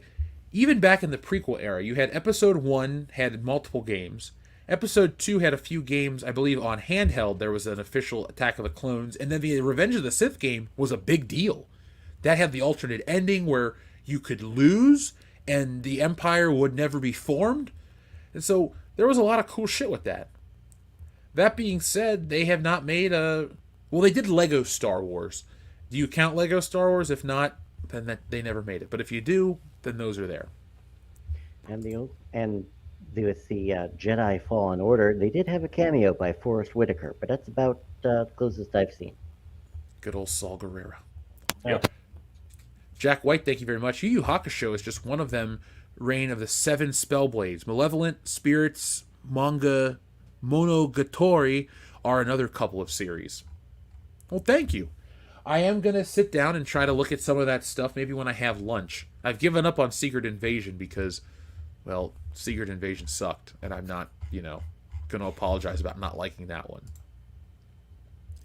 Jack White, thank you very much. He says, that would be one of the points of the show, to have novices go through the series for the first time and get their first reactions and turning out new fans. Well, that's what you definitely want. You want to get new fans into your entertainment, because that's what'll keep it around.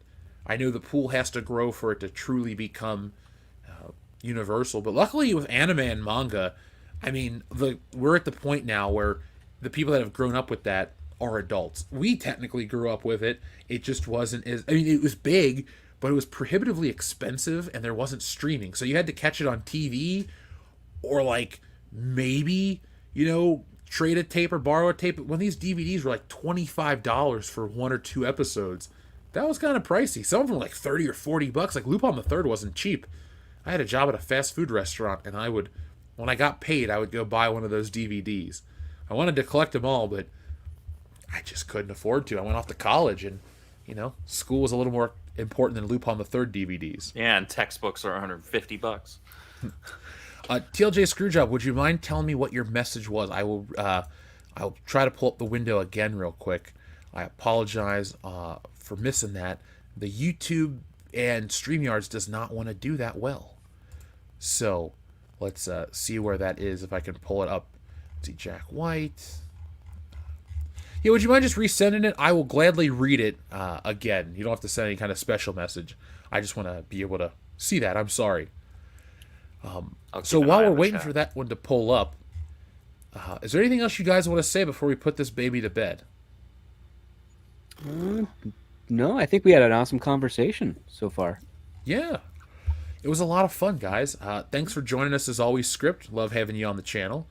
You're just kind of like our unofficial third man, so that's always a fun time to have you on. Oh, I'm honored. Believe me, we'll shoot the shit for hours. We'll talk on Twitter. It's just always fun to continue our conversations. I always love your take and your perspective, because you have the experience that not a lot of people do here on YouTube. So, folks, when you listen to WCVS, we get people that know what they're talking about, because we don't want to feed you... Look, the channel's called World Class Bullshitters, but that's the last thing we do is feed you bullshit. Gotta remember the world class part of that, folks. But we also had some wonderful guests tonight. We had our friend Declan, as well as Michael, who joined us from Upstream. We're going to drop their links in the video right now. But Declan, is there anything you'd like to say before we put this baby to bed? No, it was just fun hanging out with you folks, and thanks for having us on. Let's see if TLJ Screwjob resent his message. I haven't seen it yet. TLJ Screwjob, please resend it. I apologize, like I said, about the damn YouTube connection.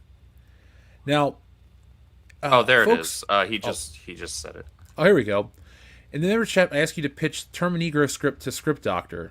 We'll have to make it a reality. So, ScriptDoctor, what Terminegro is, it's our parody of Terminator, where, there's 5 of them we came up with as a joke. But anyway, Terminegro is a time-traveling black cyborg who goes back, not to slavery or something like that, because that's a Chappelle Show skit. Oh, we have him go back in time. I think he fights George Washington or something else. It's like a ridiculous Sharknado type of time travel movie. But the Terminegro does all kinds of crazy shit. And I don't know if we'll ever do anything with Terminegro, but I wouldn't mind in the future at least locking it down to do our comic. So I'll when we write something, I'll drop it to you and you can tell me what you think of it. I'd be happy to read that, because that title alone is hysterical. I want to do shit like that. I don't want to be lumped into a box as only a parody guy. But some of these ideas just come to me and I'm like, well, why not? Yeah. Stealing Solo was that silly idea on a podcast, and people still talk about it. I got asked this morning on Good Morning Pop Culture, where can they get it? Folks, I'm going to build you a store, and you guys can get Stealing Solo. And let's all rally together and get the damn show, get it made into a short independent film. My God, could you imagine how little the cost would be to produce that movie? You could probably film it in a day, realistically. I don't know what the fee would be for all the people involved, but that could be made that quickly. So crazier things have happened, let's believe, and put the power together. Why not, folks? My Black Ass Production presents Terminegro and the Dial of Booty. Well, Cosmic Vader, we now have our 5th sequel. We'll just do all the Terminegros in a row. And you guys can tell me what is the best Terminegro. One day people will debate, man, Terminegro 5 was better than Terminegro 2. How could you say such things? Terminegro 2 is a piece of art. That's the discussion they'll have in the future about This is all high of our art here.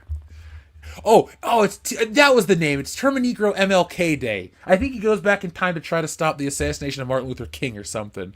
I think that's what had happened. I think that's the actual story. Does he go back again? Does another one go back again to protect Malcolm X too? You just wrote part 2. That's why it's high art. Like, these two need to continue to debate. Yeah, we need to change the future.